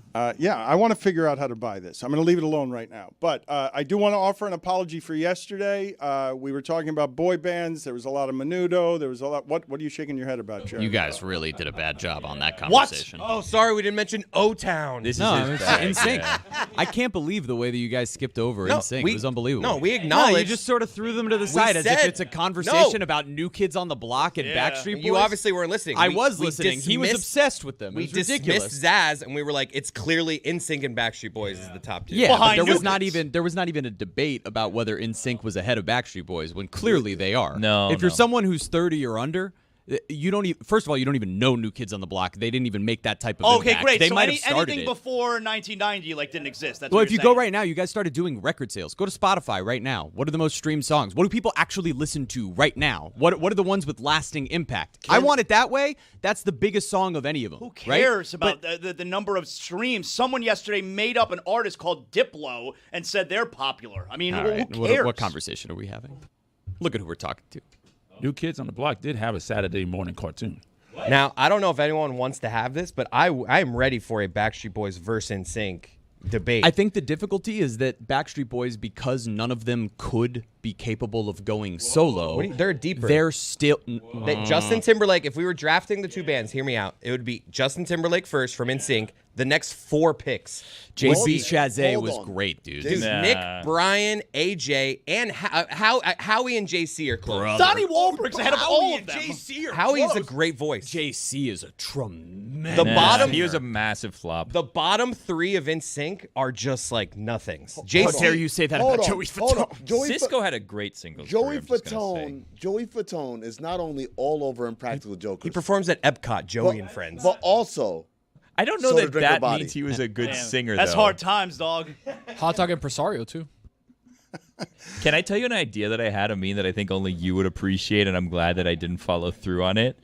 So you know how like there's all these podcasts that are like watch along podcasts, and they rewatch like old shows, and then they break down the shows. Are you familiar with this concept? Yes. Okay, good. So I was joking around about doing that here with the aforementioned Kugler and with Thomas, who used to work here with us. Please do it. And we were gonna do. You don't even know what it is. We were gonna do it. We can't do it now. So we were gonna do it for Impractical Jokers, and Impractical Jokers watch along from the beginning and break it down as though it was like real art, and we're breaking down all these pranks. And then half of them were sexual predators. So Well, not half. allegedly, Half is a strong number. It's not half. It's But a quarter. two of four. One. Well, Who's the other there's, one? there's other texts out there, and just saying. for- Glad we didn't do that one. All right, so forgive me, Billy, on this Wild Willy Wednesday. The apology I was going to give before a boy band argument broke out again. The apology that I was going to give is, and Jeremy, I'm going to cede the floor to you here to just make all the corrections you want from yesterday's show about not just necessarily boy bands, but anything that we got wrong, because there are any number of times when Zazzle says, who the hell's Diplo, where we age out in a way that's embarrassing. But the thing, before I do that with you, okay, because what's happening around here, and I'm sorry that I'm this kind of disoriented today, because this is not an act. But I meant to apologize because every conversation that we were having yesterday that calls Menudo the OGs or anybody the OGs, and no one ever says the Jackson 5 when we're talking about when we're talking about bands, it never comes up. Like, it's one of the great embarrassments of my career. One of the great shames of my career, that no one around here said anything, that all of these forever will pale forevermore, because there was another group of people 20 years ahead of them that were far and away better than Joey Fat One. Okay, hold on. Time out. So the difference between Jackson 5 and all these other bands we've mentioned is all these other bands were manufactured. They were put together versus Jackson 5 was an actual family, right? These people grew up together. So there's a chemistry there you can never duplicate. Having said that, I thought you were going to go with New Edition, which is the blueprint for all these other bands. New Kids on the Block was basically, this New Edition thing is cool. What if we did a white one? New Edition was mentioned by They Roy. were eventually mentioned yesterday. Yeah, because Zaz said that New Kids on the Block were the original, and then eventually it had to be brought up that, well, they were really based on New Edition. Right. And then also, if we want to talk about stardom, New Edition, all those jokers went on to be solo acts. And you can't say that by them other bands. They all went on to be solo acts. That was the one thing with NSYNC that made them different than everybody else. Backstreet Boys, the only reason they're still together is because none of them could do it on their own. Couldn't stand, but in NSYNC, again, you have Timberlake, obviously, superstar. JC Chasez had a solo career. And he's written for a lot of other artists, is what it is. But it's like, okay. And then Joey Fatone, who, my guy, I love him, but also he's playing at Epcot apparently. Which I mean, Chris Kirkpatrick was the voice of My Shiny Teeth and Me on The Fairly Odd Parents. That's not a huge moment in your career. Hey, man. We saw Chip Skylark. Chris Kirkpatrick one day when we were at ESPN was just hanging out in the bar. I think it was at the Super Bowl week. Clevelander. No, it wasn't Super Bowl week. It was just a random week. He was just hanging out there with friends, and we sent multiple people down there to go do a pass. Like, for sure we were caught to do a pass for I think that's Chris Kirkpatrick, and he was wearing shorts. So then we started comparing tattoos, pictures we could find of tattoos on his calf to see if it was him. Turns out it was him, just hanging out there with his friends. We were all too embarrassed to talk to him. The crazy hair going? No, Not anymore? no, toned down. Tony, no way that you're too embarrassed to go talk to him in that situation, right? I don't know who he is, so yeah, I'll go talk No, to but him. I'm just saying. No, but I'm saying, would you behave the way Billy said? I don't have the reverence for Billy's. This is his thing. He's too cool for everything. No, I just don't know didn't- who that is. You don't know who one of the members of the biggest bands of all time is? I don't know if it's Got it. Backstreet Boys or Okay. NSYNC. I don't know which one it is. Okay. Can you tell me? No, I'm not indulging you Okay. on this. We'll Okay. talk about this at your mid-year review. Billy, I want to turn that. He wants me to know bands I don't know? What do I do? No, the question I was asking you, Tony, is if you would behave that way around anyone that you admired. You're hiding around them. You're taking pictures of their tattoo. You're trying to make sure it's them, but then you never get close enough to actually talk to them or have an exchange. You just have the story of photographing their ankle. No, I've been known to go up and say hi. Like, Dan, there was one time where we were at Sandbar. Yeah, there was one time we were at Sandbar, Dan, back in the day, and I went up and I said hi to you, and I said, hey. Oh, wow. You know- Respectfully, Dan is no Chris Kirkpatrick. Okay, but if I don't know Chris Kirkpatrick That's and I've seen crazy. Dan on TV my whole life, that's the closest thing I have to somebody who's famous. That doesn't feel respectfully. I just want to say that right now. He's no Chris Kirkpatrick. You remember this event? Probably not. I don't. How old were you? This was. I'll look it up. It's on my Instagram. Hold on. Did you know your dad? Like you just said hi to your dad's friend. Yeah, but I mean, not my dad's friend. Like I've never met Dan before. I just saw him at a sandbar and they had an event, and I was like, let me go say hi to Dan, and there was. Can I bring something back for a moment? Please. I think, and I'm saying this as a compliment to Tony because I feel like It won't been be getting beat everybody. up. I think Tony probably goes on the best dates with his wife out of everyone here. Thank you. I No need for that. He's right. Zazzo's dates at a bar shit dates. Like we could agree on that. And it's good for me. I don't know what you're talking Exactly, about. but not well. That's the attitude that led to the breakup. Probably it's good for me. They just did I'm just Backstreet saying. Boys. I mean, jeez. He went, yeah, but you went to Backstreet Boys because you wanted to see Backstreet That's Boys. fair. Tony, I feel like him and his wife actually go on dates. They dress up in their linens and they go. They put on their heels. They do all of that stuff. Yeah, and they still are very much in love. Not I that no date one my else wife. Is, I date my wife, Yeah. guys. Get on Tony, board. when you go out with your wife Uh-huh. to the restaurant, do you sit on the same side of the booth? Never. With her? Because we're normal people. You pull her chair out when you sit down? I try to. Nice. Really? Sometimes the places we go to, the waiters will do it for us. It's just inconvenient sometimes. It's like, I'm going to walk Do you guys not do that? I've done it. Shut up. Nah. I've done You don't take your wife on dates? I've done of it. I see Tony on a date with his wife at the Cole concert. That's right. Yeah. I believe I'll probably beat Tony on Most Romantic, but we'll have a game show about it at some point, and we'll figure out how to. Who's your act. sunflower guy now that we're on the subject? I don't know what that means. Oh, okay. Never mind. Sunflower plug. You don't have a sunflower person for when you get your wife sunflowers? Told you mine before. Romance. I'll give you my sunflower guy. Don't worry. Look it up. I go get my wife sunflowers. In a I field? didn't realize what you were asking me when you said who's your sunflower person. No, I go to get them from Whole Foods. Is that what Flower friends? Whole Foods. This guy. Do you even know what love is? So they're not good flowers at Whole Foods? You gotta go. You gotta have a plug. You gotta have a guy. You go to maybe in the La Vakita, a former La Vakita. There are people that look down on grocery store flowers for some Why? reason. I don't understand that either. Who Do you knows where I get my flowers from? I go to Publix, I get flowers. For I my take wife. off Who the. cares? I take off. You know where they have good tulips? Where's that? Target has good tulips in tulip season. You can go there, get them at an affordable price. Then you go into the craft section. You go buy your own ribbon. Then you take off all the plastic surroundings. You go buy the ribbon. You tie a bow around it like this, and look at this. This is, no one knows if that cost me $12.99 or if that cost me $87. Great prices on the tulips. Tulips for the price of one. If you're ripping off the Publix sticker from the flowers, it's probably not the best flower. No, you got to get rid of that plastic that it comes in. You got to, you destroy that evidence right away. Get rid of that plastic. Soda drinkers' bodies in sports. Can we? Are these all going to end up being baseball players? Is there a reason that you just keep choosing nothing but baseball? You threw Jalen Rose in there, and Dexter Pittman too. There's going to be an occasional. Mike Lowell he put in, not fat. There's an inflammation we're talking about here, right? Like this is. Billy asked you moments ago. He asked you, how do you look like that if you don't drink soda? That's bullshit. Michael Doliak. No, but Michael How does he look like he has a soda Michael body? Doliak doesn't seem like he has had any sugar since 1988. That person is not an. What Michael Doliak are you looking at? Michael Doliak looks like a guy who buys the 2-liter because it's cheaper per ounce than buying a 20-ounce. Bill Wennington. Oh yeah, big. That's Bill soda. I have no idea how you're Pasty and white. The criteria is. Well, he just told you. He beat you to the punch there. It's just pasty and white, and I would say also inflammation, right? Yeah. But you tell me if I have this wrong. I mean, because I would argue as we talk here that if Michael Doliak was behind us shirtless, and I would love if that were so, though not as much as Chris would like if Paul Skeens were.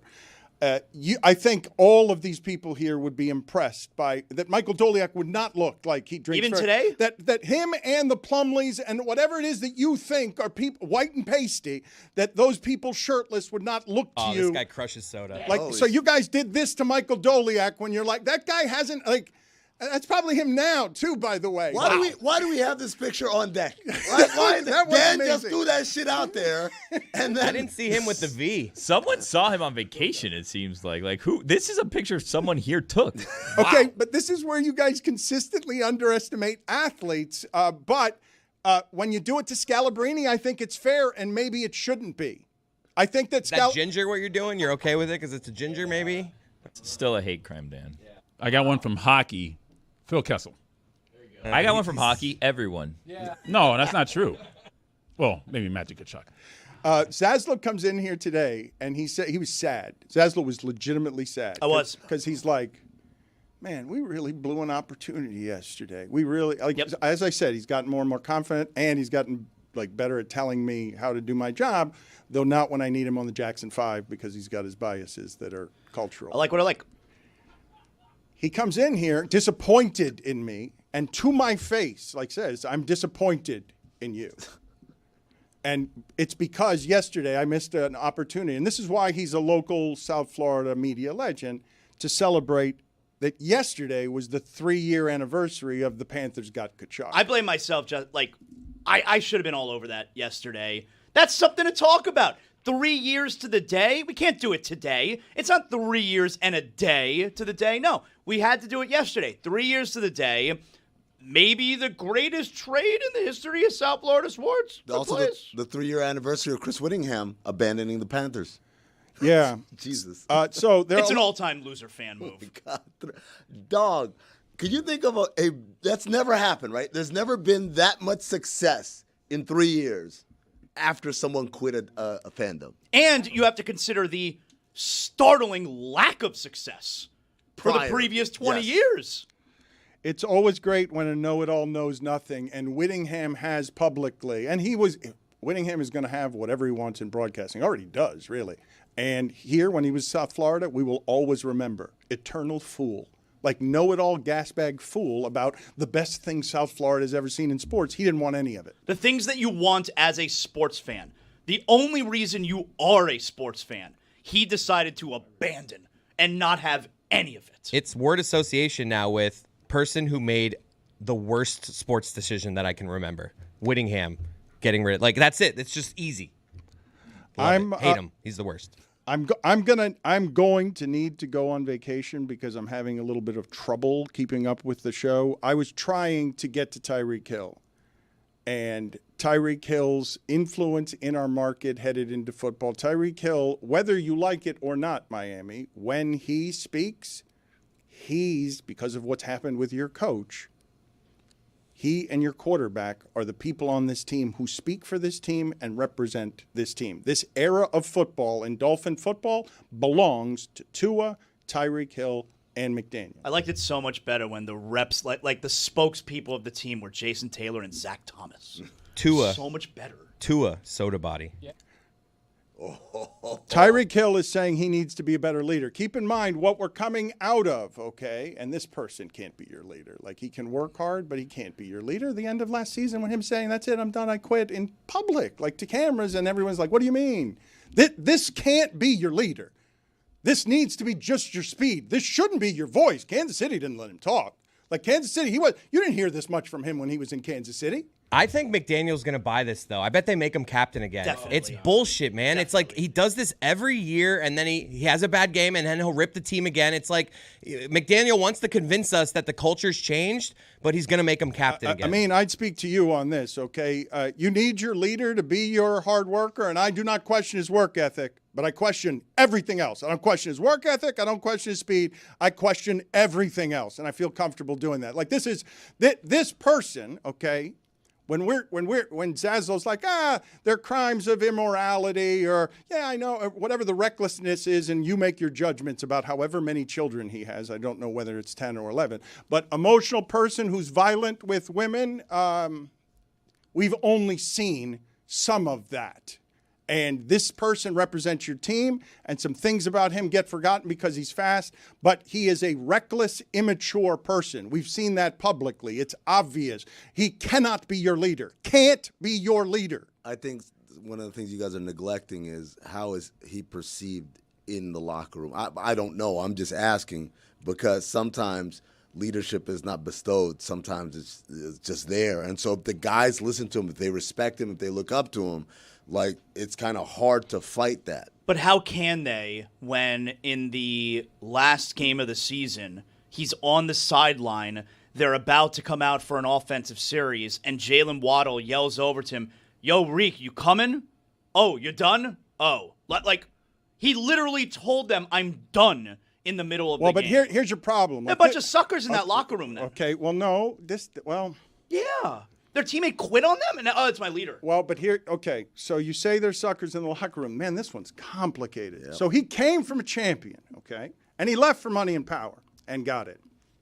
Now, he runs your room because he's the one with the money and the power. Everyone else here is pretty interchangeable, and everyone knows, oh, look, our quarterback's, we can't trust him. All we got that we know is he's fast. Like, that changes everything. Our coach doesn't look so good when he's injured. Our quarterback doesn't look so good if he's not trying his hardest. What Amin is saying is interesting because they might not respect a million things about him, but he makes the most money in there, him and his quarterback, and he's got a ton of power. He's also the only one who's done some actual winning. That's the thing. He's the only one. Like, when all of them get questioned for being tough, he's not questioned for it. We're not questioning his toughness. So when he says, well, how do the guys feel about him? I would say you got a whole lot of guys who don't have job security proof that they're actually winners. And that's the guy that's at the top of the food chain as their most famous, important person. But they also did plenty of winning without him in Kansas City. Like, as soon as he was gone, they didn't really lose a step, and they actually have done more winning without him than they did winning with him. Like, honestly, if you're a Dolphins fan, I don't know how you can want anything but them having traded him already. Like, they should have gotten out from the Tyreek Hill. Oh, it's really business not possible, though. It's like the cap hit, the dead money would be so huge if you traded him. Like, it's not worth it. You have to just keep him. Well, you won't get something fair in exchange for him, right? But I think the most productive days of Tyreek Hill are behind us. Do you not think that? Like, I think the Tyreek Hill window the Dolphins window in general with this team is probably closed somewhat. That is such. I mean, you might be right, and that is such a disgrace. We'll always have that Ravens game. I remember watching that on TV. We had I ordered a Tua jersey because of that game. That Dolphins Ravens game. That one to me was. I know there's a game where they scored 70. No, the Ravens game. The Ravens game was the pinnacle. They were down like 3 touchdowns at halftime. Yep. Roy went to the movies, didn't see the game. I know I'm thinking of it through the Dolphins prism, but there has to be another example of a team having such a small window of being good. The Dolphins, what did we have? Like, we had the best offense of that, and then everyone got hurt at the end of the year. We lost in that, but that one year, Dolphin fans were like, "We have Mike McDaniel." There was 3 seasons. It's done. And there was 3 seasons. There was the first season, and then there was the injury with Tua. Then there was the second season, and that was it. It's 2 years. I guess. Even that first one, we weren't convinced yet. Like, it was really just 1 year of like, we are good, and then it's gone. And I feel like, what other team had a 1 year run of being good? It's bullshit. I thought we'd arrived. I was like, I waited my whole life to be good. And it's done already. The Rams had a small window, but then won the Super Bowl. What do you guys make of like the reports, I guess, like former Dolphins that come out and kind of take shots at McDaniels, basically saying like, yeah, he doesn't run a tight ship. Like, there's no structure there. People just come and go as they please. They do whatever they want. Like, that's a problem. I like coming in here and having rules to follow. Yeah, because everyone was praising him for that. Like, oh, look at him. He's a different guy. He comes in here. He has his meetings at, 25 past the hour because it's been 25 Tell years. Marino we're going to break all your records. Yeah, he goes around. He has the shoes with the tags on them still. And then, the capris and this and that. He's going to Heat games and sitting courtside a lot. Living his life. He loves his wife and kids. Like, what is this guy's thing? Where's the shirt at practice? I wish it were colder.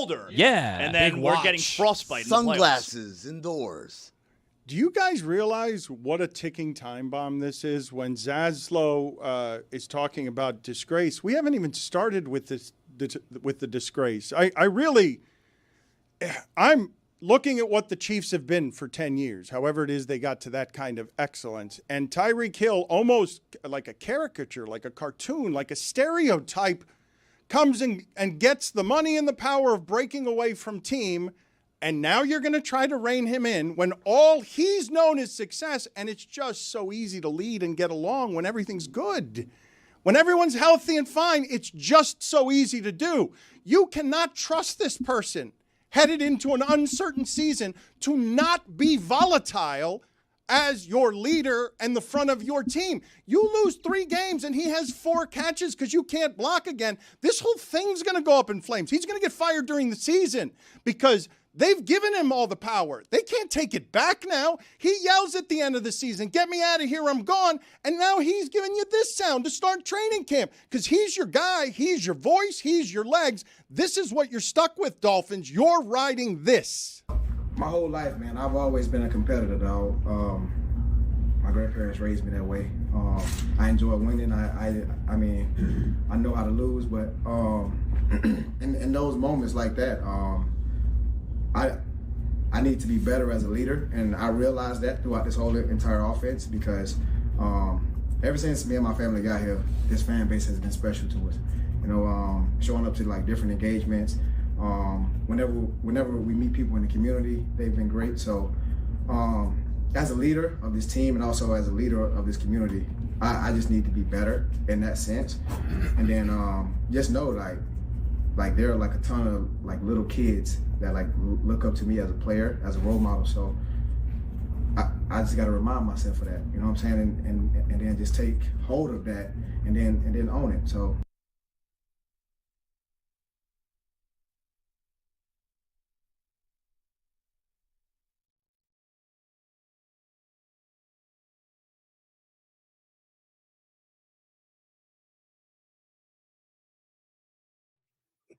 You should take more dogs, though. I mean, it seems to be working for you. I have terrible issues is a great sentence that would explain the last 25 years of your life. You've done great sort of capitalizing on, let me take a tour bus through my terrible issues. Right. That's about right, man. I have terrible issues.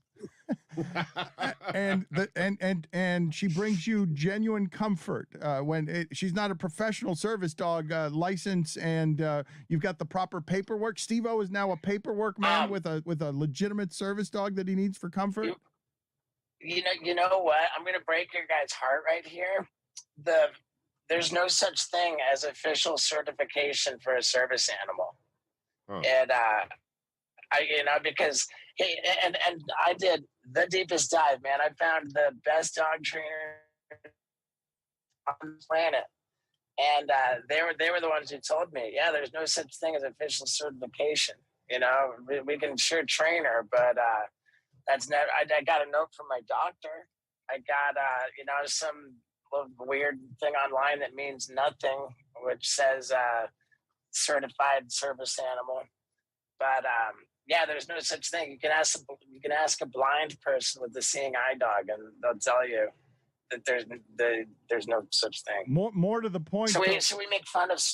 Yeah, we travel around and we make fun of service dog vests. I just figure that you find genuine comfort here, and people might be surprised to learn that one of a man who has been so fearless in his life would admit to needing the love of a dog to temper his issues. That's real adult, grown-up introspection one of the jackass guys is doing. All right. I mean, hey, I'm happy to admit that for sure. And the federal law requires that a service animal be trained to assist somebody with a disability. Although the law does not require the person to explain what the disability is. Now, when he asked me what Wendy's trained to do, she is a mobility assist dog. And what that means is she gets me where I'm going because I'm not going anywhere without her. Nice. That's why you got 100 million views. That's because people love dogs and love the story of you just found a dog in Peru and fell in love. Well, Steve-O, are you certain there's no one in Peru looking for their dog named Wendy? I mean, I am. I'm very certain. Okay. I just wanted to make sure, Steve-O. Okay. Thank you. Thank you, Stugotz. So you are now touring the country. Tell me about what this portion of your life looks like. Could you have imagined 15 years ago that you'd be on a tour bus, not having to break your spleen doing something? Well, it's bittersweet. I am on a gorgeous tour bus, and the tour I'm on is called the Bucket List Tour, and what that is sort of.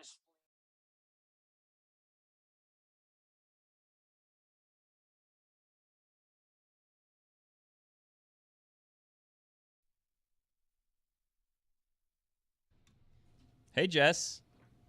Hey, Billy. How are you?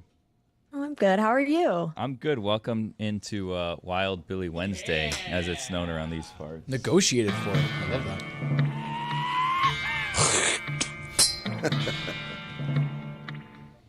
Oh, I thought there was more. Okay, so anyway, so Amina's in, Zazzle's in, Tony's in here, Chris is in, Jeremy, Dan's in here, Roy's in, and we're having a good time. I don't know if you've been watching the show today, but we have a number of things to get to and a number of things that we've gotten to. So I don't know if you want us to throw you a topic, if you want to give us a topic, but I can catch you up on what we've talked about so far.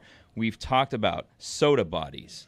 We've talked about flowers from grocery stores. We've talked about boy bands, and we've talked about the Miami Dolphins. So if you're kind of want to get in on any of that, we can get to that. Also, guys, everybody here, this is breaking news that I'm reporting first here. I've done some reporting, as Mike would say. And we have a new game that I want to play with Jessica and with all of you, and you guys can all participate in this game. Dan, you included, Zaz, Amin, everyone can play. And the name of the game is called I Wish It Were True. What?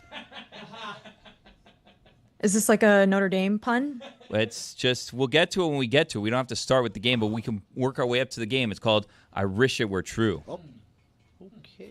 Yeah, so I'm going to throw out a topic, and then you guys say I wish it were true, or I wish it weren't true. It's a fun game. We'll get to that a little bit later. Okay. Okay. So, Jess, who in sports has a soda body? Ooh, well, I call it pop. So Okay.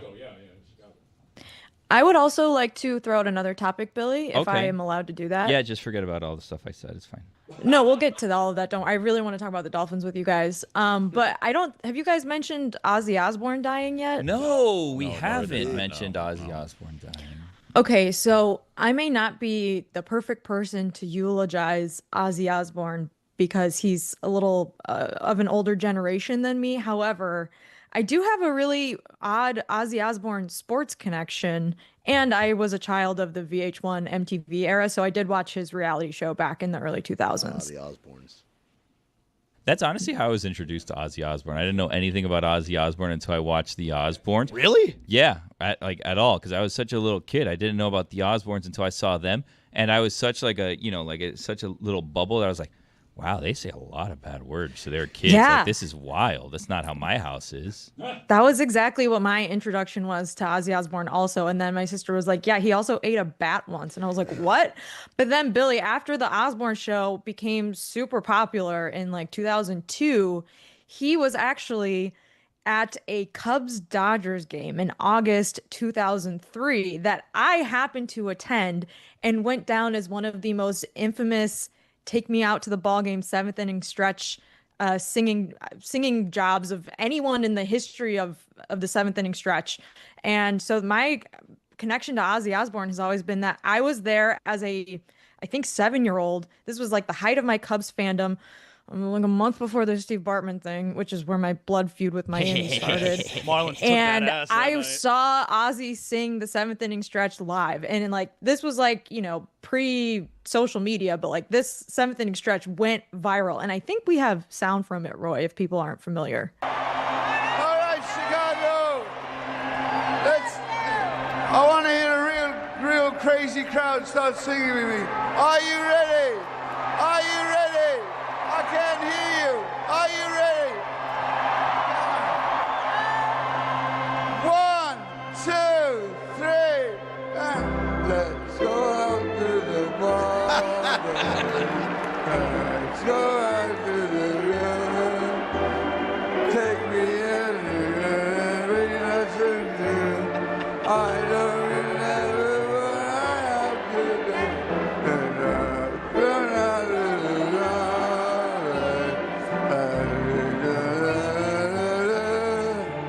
but if we 2, 3 strikes you're out at the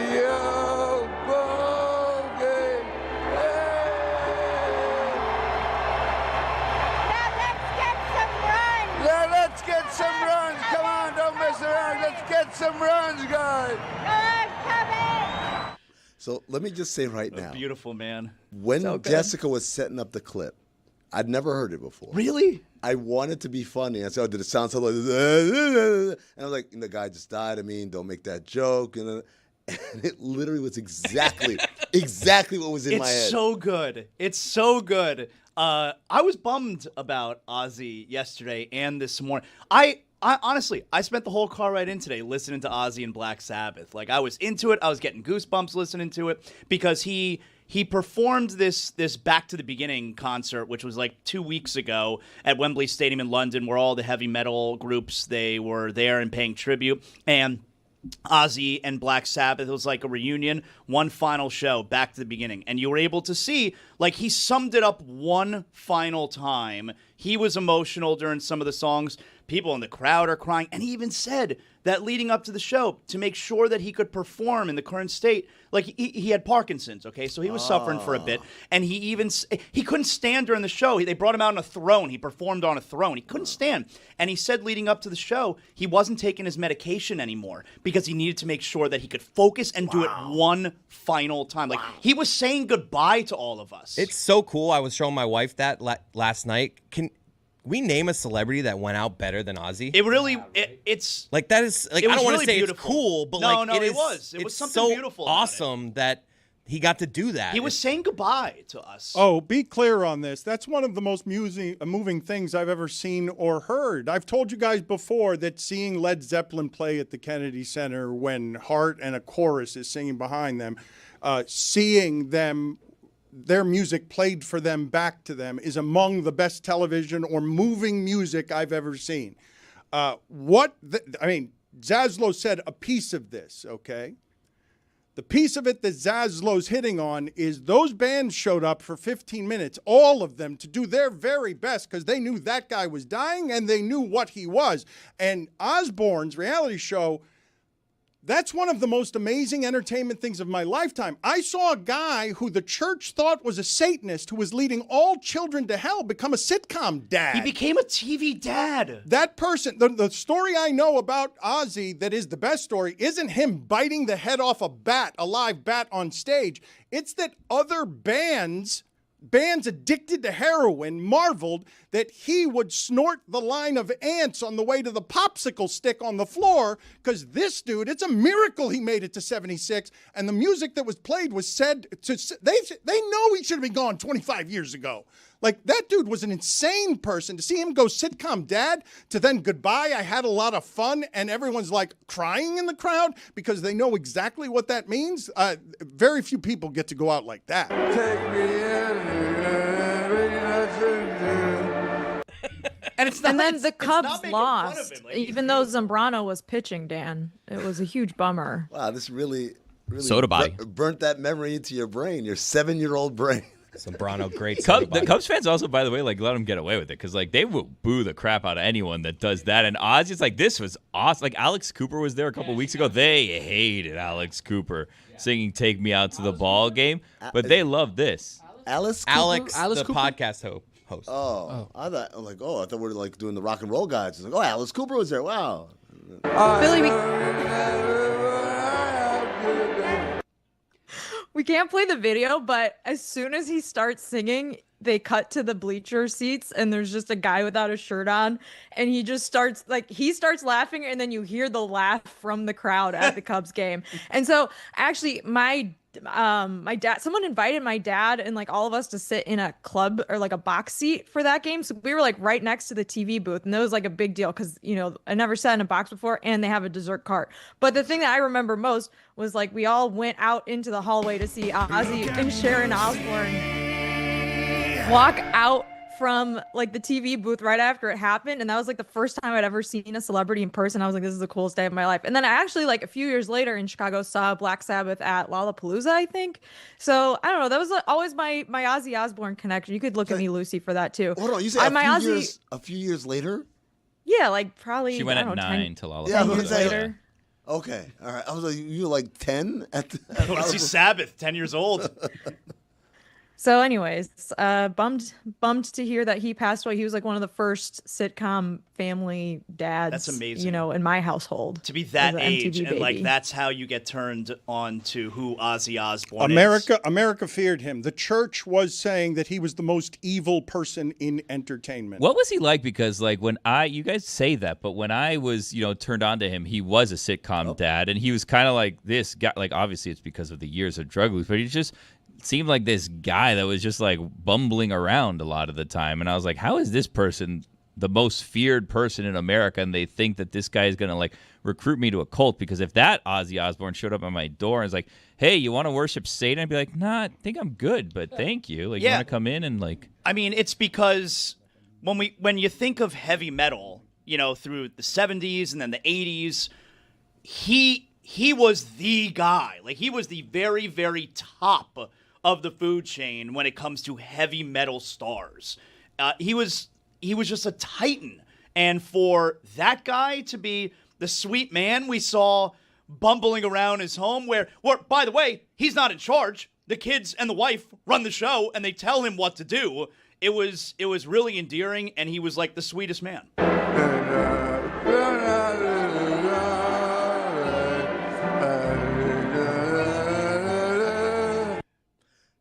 Did the church hate him because the band was called Black Sabbath? It was called. Oh no, else? he was a Satanist. They did all. So They Satanic did Aleister Crowley, like a song about like this. I cannot explain to you. I'm trying to think who could even. It's not. This is beyond Marilyn Manson. I guess sort of. Marilyn Manson was ripping off whatever it is that Ozzy was doing 30 years earlier with costumes. Ozzy Osbourne was thought by the church to be to the devil's music. He has denied being a Satanist, by the way, and the New York Times reported in 1992 that he was actually a practicing member of the Church of England, prayed before each show. The only song I know is Crazy Train. That's the only. No, you just don't know that you know. Give me some other examples. Mama, I'm coming home. Never heard that. You've heard Iron Man? What's that? You've heard War Pigs before. What's War Pigs? I mean, you want me to sing Sing this it, yes, song? because I don't know. why don't you do karaoke? You look the Exactly. part. Karaoke. You're confident. I don't think it's an unreasonable request. Soda body. Did the church get together and have a meeting and say, this is the guy that we hate? Like, what Yeah, does that which mean? church, Like, the church too? was so afraid of it. Like, they called, like in the papal conclave when, before, I guess, John Paul was the pope at the time, like, okay, before we elect a new pope, though, let's go over pop culture and decide who we hate the most. And then they let out the smoke, and it's like, Ozzy. I really don't know. Let's think about this, Yaz. Give me somebody comparably that I can that was at the height of whatever represented evil in America. Like this person, when he says he's a titan, it's for people who are like, I like that he's a wrestling character. And then the people who don't know that he's a wrestling character and that he's addicted to drugs and everything else, and that he's musically great, that he's not, that he's acting, and that he's a sitcom dad who gets bossed around by his wife. Zaz is connecting with the music there, but he's also rebelling against whoever it is thinks this person needs to be banned. I think Howard Stern's in that territory. People thought he was like this awful person when in reality, like he wasn't that guy on the radio at all. And people have flipped on him. Like he's kind of on the other side of that now. I feel like if you're the church, right, like that's the worst thing you want to do, right? Because like if you're like a young impressionable kid, it's like the church hates this guy. He's like way too hot. It's like, whoa, I like this guy, right? Like I feel like if the church wanted to do effect, that, Billy. what they should do is like, this is Joel Osteen. God, I mean, this guy does not represent the church at all. And then a bunch of people are like, I got to check out this Osteen guy and see what he's all about. The church hates him so much, Reverse psychology. You just bring him into the church that way. Every time. Jessica just said Streisand effect, and I got to be honest, I've heard that. I learned, I can't remember what it is, but I heard it for the first time like 3 days ago, and I've heard it 7 times since. Yeah, I don't think I've ever heard of Streisand effect. What, Jessica, what is the Streisand effect? It's like when you try to censor something, and then like by saying this is taboo, more people pay attention to it anyway. So every time. Every time. Well, what did Babs do that everyone was trying to censor Started with her? Barbara Streisand? Yeah, what did she do? What was she up to? Barbara Streisand was Trump. They're doing What'd she this say? they're doing this. So no, If she was the one that was trying to censor somebody, yes, right? like a photo of her house or something. I don't. Yeah, remember. it was her. It was a picture of her house. She's like, "Stop taking pictures of my house," and all the Everybody's like, "What? Take pictures of your house more?" Exactly. Okay. That's exactly how it went down. By the way, to answer your question, who else? Madonna. church hated Madonna. Remember Yeah. the Like a Prayer video? They did not like Oh, that. but wait a minute. They hated Madonna for sexuality. Women weren't supposed to behave Osbourne like was that. like Osbourne. I don't think he was publicly against the church, but everyone thought he was the devil's child. Like that's how he was being reacted to. He was literally like the test case for you play the record backwards and you're going to hear the devil. That's correct. that's correct. where that comes from. Yes, that's where that starts. Yes, and play the Aleister Crowley song backwards, and it I don't know. Sounds like a dentist. Oh my gosh, you guys. Dr. Crowley. You know what? Please look up Aleister Crowley's history and let's see if we could scare Jessica because you say you guys. I know who Aleister. Dan, come on. I'm like one of my favorite bands was Led Zeppelin growing up. Yeah, she worshipped the devil as a child, Dan. She went and saw Black Exactly, Sabbath Billy. at 10 Thank years you. old at Lollapalooza. My nanny was a psychic. She saw ghosts. Really? Yeah. Does Yeah, that make that's you a actually a true psychic, though? story. Seeing ghosts? Well, according to her, I mean, certainly scarred my sister for life, whether it was true or not. Did you guys see this story just somewhat related to Ozzy, and maybe it was an homage to Ozzy? You mentioned biting the bat before. There's a law firm in New York where they had to fire an intern for biting people. Yes, Billy, I saw this. It was in the New York Post. This big law firm intern, apparently her first week was just going around biting people, and it wasn't like a little nibble, but it also wasn't like a ferocious, like mean bite. She was just, I guess, biting people in the in-between, according to the Post. And so I think it was a woman, but maybe not. But anyways, they got fired or let go from their internship, and it's apparently been a big scandal around the big law industry now. That's one way to make your mark. My brother bit Tatum O'Neal. You were saying, Billy? Really? Wait, what? Why? He had a hard time explaining it. Tatum O'Neal got mad at him, but they were both dancing at Vakita on Calle Ocho, and all I will say about the music and the drink and however it is that people get down there, got carried away, bit her on the shoulder, she got mad. I don't know why he bit her on the shoulder. She shouldn't have gotten mad. Dirty Dancing. She shouldn't have Should gotten not mad. have gotten mad. Shouldn't have gotten mad. Bit. Why? No, you can't. You know where bite. you're at. You can't. Vakita, come on. What do we got? You know what the deal is. You guys want to play I Wish It Were True, or you want to talk I about don't Big Ten understand the Media game. Day? I don't understand. I wish it were true. I want you to be very careful. What do you mean? Just dangerous, man. Be That's careful a how? dangerous game. What do you mean? It's a dangerous Well, game. what do you? man. Let's okay. This It's either is. you wish it's true, or you Let's don't wish it's true. Listen. Let's voice our concerns now to make sure that I don't step in it, and I'm fine with this on air. What are we afraid that I'm going to do here? Oh, you know what?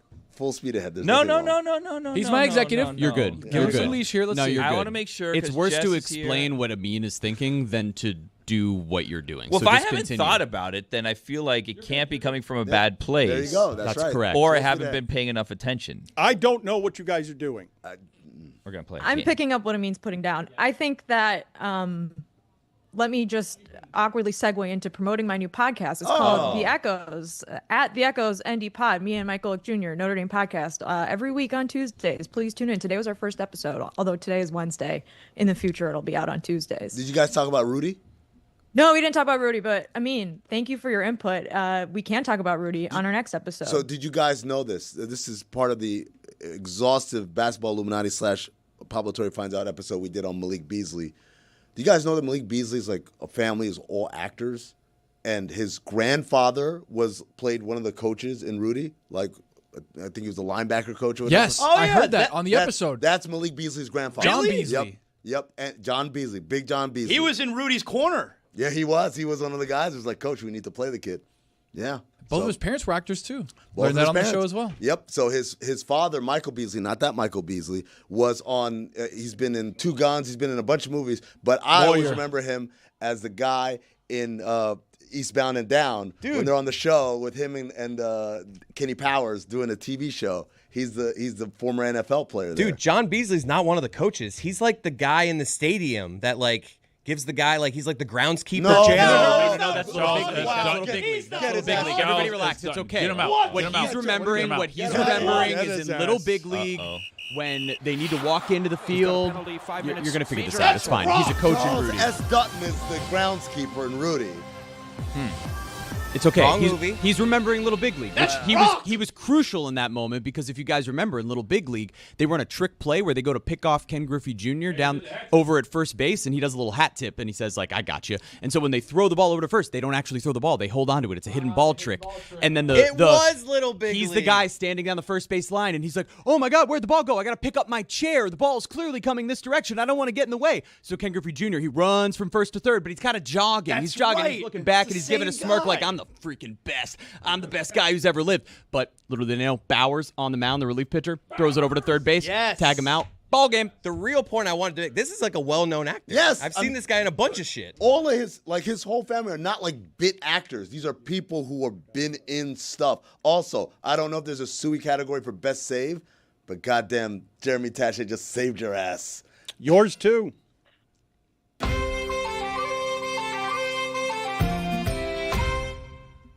Oh, I thought the bed was longer for I Wish It Were True. But that's the open. So it's a new game called I Wish It Were True.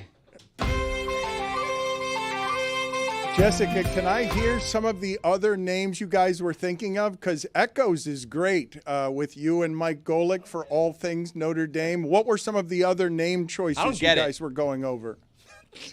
Cheer, cheer for old Notre Dame. Wake up the Echoes cheering her name. Send a volley cheer on high. That's where it comes from. That's a long name. I was going to say it's a long podcast. That's a real name. long I didn't like podcast. that It's a one. deep cut. That was the only title that was discussed, Dan. Wow. That was it. One and done.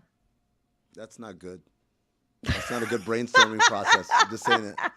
The name's good, but that process not good. Show your work kind of thing. Yeah. All right, I Wish It Were True. So this is how this game works. I'm going to give you a fact about something that is Irish. And if it's false, you say, I wish it were true. But if it's something that you think is true, you say, I wish it wasn't true. Because then you're saying that it's true. I wish it wasn't. Irish, it were so true. Or confused. Irish, it weren't true. I'm following. My executive, ladies and gentlemen. It's like all the games that he plays on God Bless Football that are No, this one's great. different. This one's Irish. Look, Billy has learned from the best. He interned at PTI, and he knows you can make something big out of the same game if you dress it up in different ways. This is a totally different game because it's called Irish.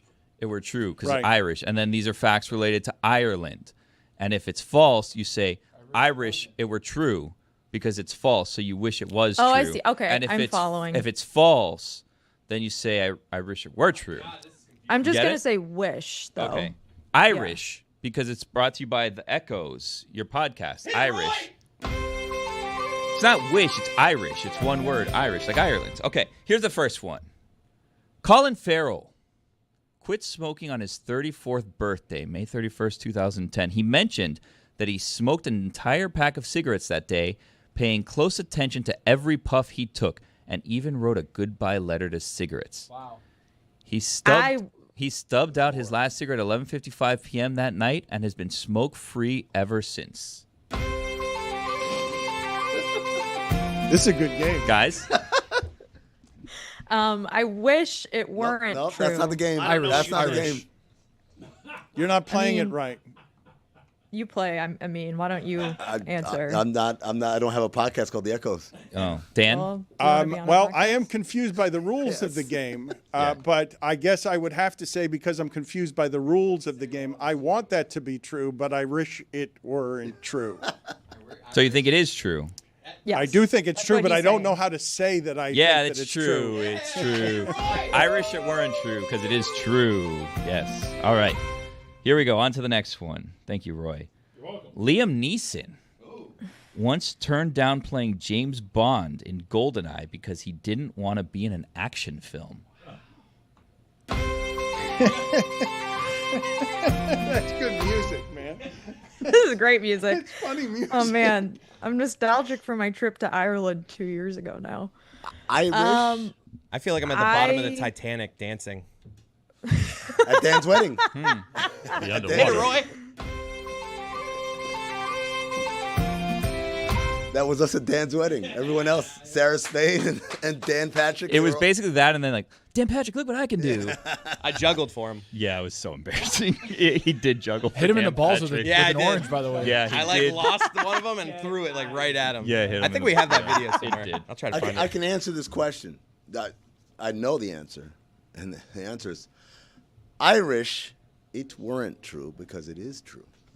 Anyone else have any guesses? Amina's right. That's what That I was gonna true. say. Yeah, that was true. It actually, what Chris was just saying reminded me of an article I saw in The Cut the other day. Did you guys see the article about like summer long balls? Apparently, when it gets really hot out, your balls become like really long, like you got some Ball long ass Larry. balls, Larry. Very long balls. Yeah. Long ball, Larry. Yeah. I read a whole article about this. There was a whole article in the cut about men's biology. I like that. What did the Yeah. What did the article say? There was a lot of like medical language involving like the veins and the testicles and things of that nature. What happens in the winter? They go back up. Shrink.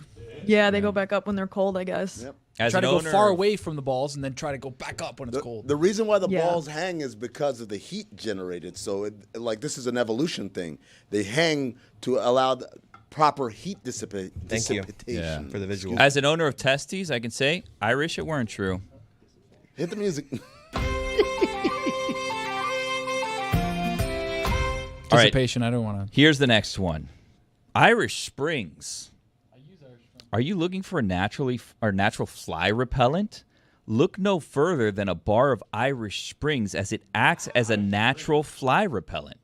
That's just so random. Irish it were true, or Irish it weren't true? I wish it were I'm- true. Okay, yeah, I'm gonna go with that one. But Thank wait, you, Zaz. that's denying it, though. Yeah, isn't I it? don't think it's true. I think that is Yeah, true. No, Dan. Irish it weren't true means it is true. Right, Dan's got it. I think it's true. I wish it were true. It's an Irish Spring man right there, I can tell. Inconclusive. Yeah. When you combine Irish Spring soap with water, it does kill insects. Soapy water is lethal for flies, and when their bodies are covered with it, they dry out. While this can be an effective homemade spray you can put into a bottle, it doesn't necessarily repel flies in the way you may want. The evidence for the efficacy of this trick when it comes to repelling flies is anecdotal. Wash your ass. Wash your ass? Is that what you just said? Wash your ass? That's it. Like, yeah, wash your ass to keep the flies away. Not bad advice. Okay, I have two more quick ones for Irish it were true or Irish it were false. I have a top 5 Led Zeppelin songs if anyone Yes, needs it. I want to Really? hear that. Yes. Led Zeppelin, boy band? Ooh, yeah. I'm with you. Pearl Jam, There's boy a- band. There's a rumor they're gonna play at the World Cup opening ceremony, right? Or did I make that up? Pearl Jam? Zaz? No, Led Zeppelin. Yeah, I think you're right about that. Really? I think so. I think I've heard that. When's yeah. the last time Led Zeppelin played? I mean, it's a long time ago. What? Are you kidding me? That's a thing that's real? Last time they played was when they had Zeppelins. I wish I it were wish true. it weren't true. Yeah. Waldo the Wizard, a helpful but scatterbrained magician, was created for a cereal that never hit the market and instead graced Lucky Charms boxes for only a matter of months when Lucky was thought to be not friendly enough.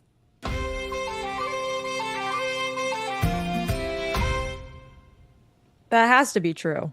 I wish you guys saw the shrug Jessica did. Yeah, when she didn't heard seem the to be in on question. Lucky She's like, Charms. what the yeah. hell are we All talking right, that's about? true. Okay, we'll just wrap this up because I don't know if this game's It working. petered out. Well, it was Yeah. working. The music was working, but then it petered out The with music that. Well, rules. yeah, I think once you go inconclusive, you sort of take the air out of your own Well, game. I'm not in control of the questions. In the early 1980s, kids could send away for Lucky's farm kit and grow their own crops. And while Lucky is primarily associated with St. Patrick's Day, for a couple of years in the 1990s, kids could send in their box tops for cartons with special edition green tree marshmallows and receive a free Christmas tree seedling. I mean, this. It's probably not made up. You don't think that Billy's that creative? Like, you don't think that Billy's got the creativity to write Christmas tree seedling as if he's not reading it straight from the internet? So that's your official guess. That has to be true. Just No, because. Yes, it has to be. no. Irish. Irish. Notre Dame, it were weren't true. Yeah. Weren't true. That's true. Yeah, that's true. You guys are good at this game. All right, According that to concludes- social media posts and some websites, there were claims that Led Zeppelin would reunite at the FIFA Club World Cup around their album release, but that didn't happen. There's no credible information that suggests they're going to perform at the World Cup. Darn. According to Gemini or ChatGPT? Yeah, I got longballed. Album Larry. release. When was their last? I don't know the last time that Led Zeppelin released music. Mid '80s probably was their last album. Yeah, Mid-80s? So, Mid '80s. Are you reading? When are you reading? What's the What is the time that you're going to say that Led Zeppelin has it? No, that can't be right. Well, Robert Plant has put out his own. No, but albums as a band, recently, but as a band, yeah. I don't, 82. There you couldn't go. tell you. 82. That's the last full album. They did release a couple of like older, Like live They did albums. BBC sessions. They did how the West was. What was that won. album? They did Coda? Was that the Celebration last Day. one? Coda was the last one. Not in 1982. not their best work, Jess. Cool name for an album, though. Nothing on the top 5 from that. Coolest. list. I'm trying to hear this top 5. Yeah, what is your Well, top 5? I do want to hear the Jeremy top 5 of corrections from the entirety of the week, but I do want Jessica to make some rulings on some things that we've been talking okay. about here. How do you feel if there is a booth for 4 people and there are only 2 of you, Lehman sitting right next to you in the booth? How do we feel about that? In a booth, it's a little awkward. Yeah. I mean, especially because he's left-handed, I'm right-handed. We always sit on the wrong sides, and then we bump elbows the whole time. But is it romantic? Do you think your man is romantic if he sits next to you? What needs to sit next to you instead of across from you? I don't want my head to be like this the whole time I'm eating dinner. I want to be able to like see you. What does she know about romance? If he did that on the first date, is there a second date? Yeah, I mean, unless he like said something really effed up too, and then I'd be like, oh, that's 2 strikes. I don't know. What if the first date was at a Pizza Hut? Hold on. You can't. The old school Pizza Hut. That was a restaurant, a sit-down restaurant Pizza Hut. This is how Greg Cody, on a first date with what would become his wife at a Pizza Hut, he sat next to her and she thought it was creepy. Well, it worked out for both of them, didn't it? So, I mean, here. I guess you can't just. That's true. I guess it worked out. Yeah, for it all of worked us out, but that is it way. romantic? It worked out, but I wouldn't say- romantic or creepy. Romance. It's the height of romance, but it's also. I mean, Pizza Hut used to be like a cool happening Hell place. yeah. Mm-hmm. Look it up. Did you know that Billy had body dysmorphia? We all do. I mean, what are we doing? That's a good point. Well, no, the reason I want to ask her a question, does Zaz have a soda drinker's body, and is saying someone has a soda drinker's body an insult? What is soda? I'm sorry. Pop. Pop. Yeah. Pop. My bad. Oh, okay. Translate, yeah. Yes, I would say that is an insult to say that. And it's not nice. It'd be tough to think that that's a compliment. Right. If you said you had a pop body, you'd get upset about that? Are you asking me? Yeah. You don't want the pop body around here. I know you're not talking to me. Are you surprised, Jessica, that Zaslow does not drink any pop? Never. Doesn't drink it. I don't drink soda. Not a soda family. Never grew up with soda. Right now, my kids, I don't know if my kids have ever tried soda. We don't do soda. I don't drink pop either. So no, I think there's dozens of us. Hold on, but he drinks High C, which is basically just Yo, soda that without high the C bubbles. fruit punch and lemonade at McDonald's is so good, Jess. You're Come like on. Bert Kreischer starting your day with like a full gallon of lemonade. Tim Kirkshin does it with a Diet Mountain Dew at 5 a.m. That's so gross. That's aggressive. That's disgusting. It is disgusting. Put it on the poll at Le Batard Show. Is starting your day with a Diet Mountain Dew disgusting at 5 a.m.? I want to ask you about some things locally. You're always making fun of me about uniquely Miami things. Me? Never. Little tiny grocery stores that would have one employee and be a drive-through and would be a bit of a shack. Have you seen any of those either in Miami or elsewhere? Are La Vaquitas, the little farm stores that you drive through grocery store? Have you ever seen one, or is that something that's only here? I've seen them, Dan. And where are they? Where have you seen one of these? Chicago, Long Island, various places. I don't know. And do you use it? How do you think about these things? Am I boring you? Yeah, a little bit. Okay, we'll see you later. We'll talk to you no, next top week. five. See you later, Jessica. Top We'll talk to you. five. We'll Forget talk about to you that. next week. Top five. Let's get to Jeremy's top 5 here. The top 5 things that we've screwed up over the course of the last week. Well, yesterday I was listening to the show, and there were a few takeaways that I had. There were 6 of them. So, OLI. You guys made the decision to talk about the Cavender twins getting a boob job not once, but twice. Yeah. Interesting. Should have been 3 times. Yeah. What's the correction? It was reporting there, It though. was TMZ Sports reported and it. Mike We were reported making it, fun of too. Mike Ryan because he got beat on that story. And just, yeah, all right, that's fine. I'm just We can saying, do you got it. beat on that I know, story. major story. Journalism, look it up. Not a they did correction. post about it. Number 5. I think the impressions we do of Zaslow are maybe the best thing we do on the show. Well, but we didn't. Okay, but I thought the top 5 list was corrections. Yeah. Like, what is that? It's observations from yesterday. It's 5 things I wanted to respond to. That's what I wrote on the board. These aren't corrections. I was expecting corrections. Like, people have an expectation. All of you, number 4, all of you were wrong about Chris's Vegas take. Okay, now we're back. I wish we got to Jess's list. He loves love. Number 3. What you guys did to Ethan yesterday, calling him horny Ethan, was insane. As someone who gets bullied here often, that's by far worse than anything you guys have ever done to me. Well, they did ask the question, miserable or horny, and it was miserable or happy. And then for Ethan, it was horny. Yeah, I think he and got then they his put own- him Miserable or not on the miserable? screen. Miserable or not miserable. I apologized to him after that because I don't remember who was it yesterday that was waving me off on that. Was it there was Probably some everyone. I didn't feel great. I would about bet it. everybody. His, Yeah, I think it was probably me. his grandma heard that. No. I'm not gonna wave you off. Someone's horny. I want to know about it. No, that was just in case? Yeah. I apologized to him privately and I apologized to him publicly. horny. Number 2. Man, I've never been more bored listening to the 50-year-old Dolphin talk yesterday. Pathetic franchise. They're the worst franchise here. They have been for the entire time I've been alive. That's a good point. Marlins have won 2 World Series. No, they've used up all, like, it has been fascinating. Just like we're talking about Ozzy Osbourne and seeing, like, the generational difference, what the Dolphins used up from the 70s, 80s, and 90s when they weren't winning championships, but they felt like the Chiefs because they were the ones with the offense, like, they used all of that shit up. They blew a 3-1 lead. Yeah, they're nobodies.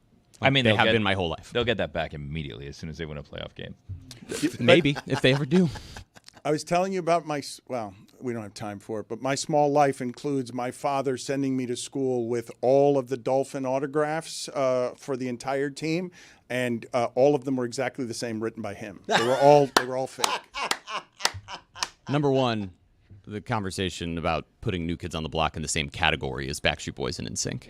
Insane. And also, Jess brought up something great via text, but since we made her go away, we don't get to hear it. But that was One Direction blows all of them out of the water. It's nonsense. It's true. I don't know the distinction you guys would be making between these and Jackson 5. Jackson 5 blows them all out of the water. Well, yeah, but that's different. It's a family. They're not assembled. That's a fan. Yeah, exactly. No addition. It's a different thing they do A themselves. fan? A fan?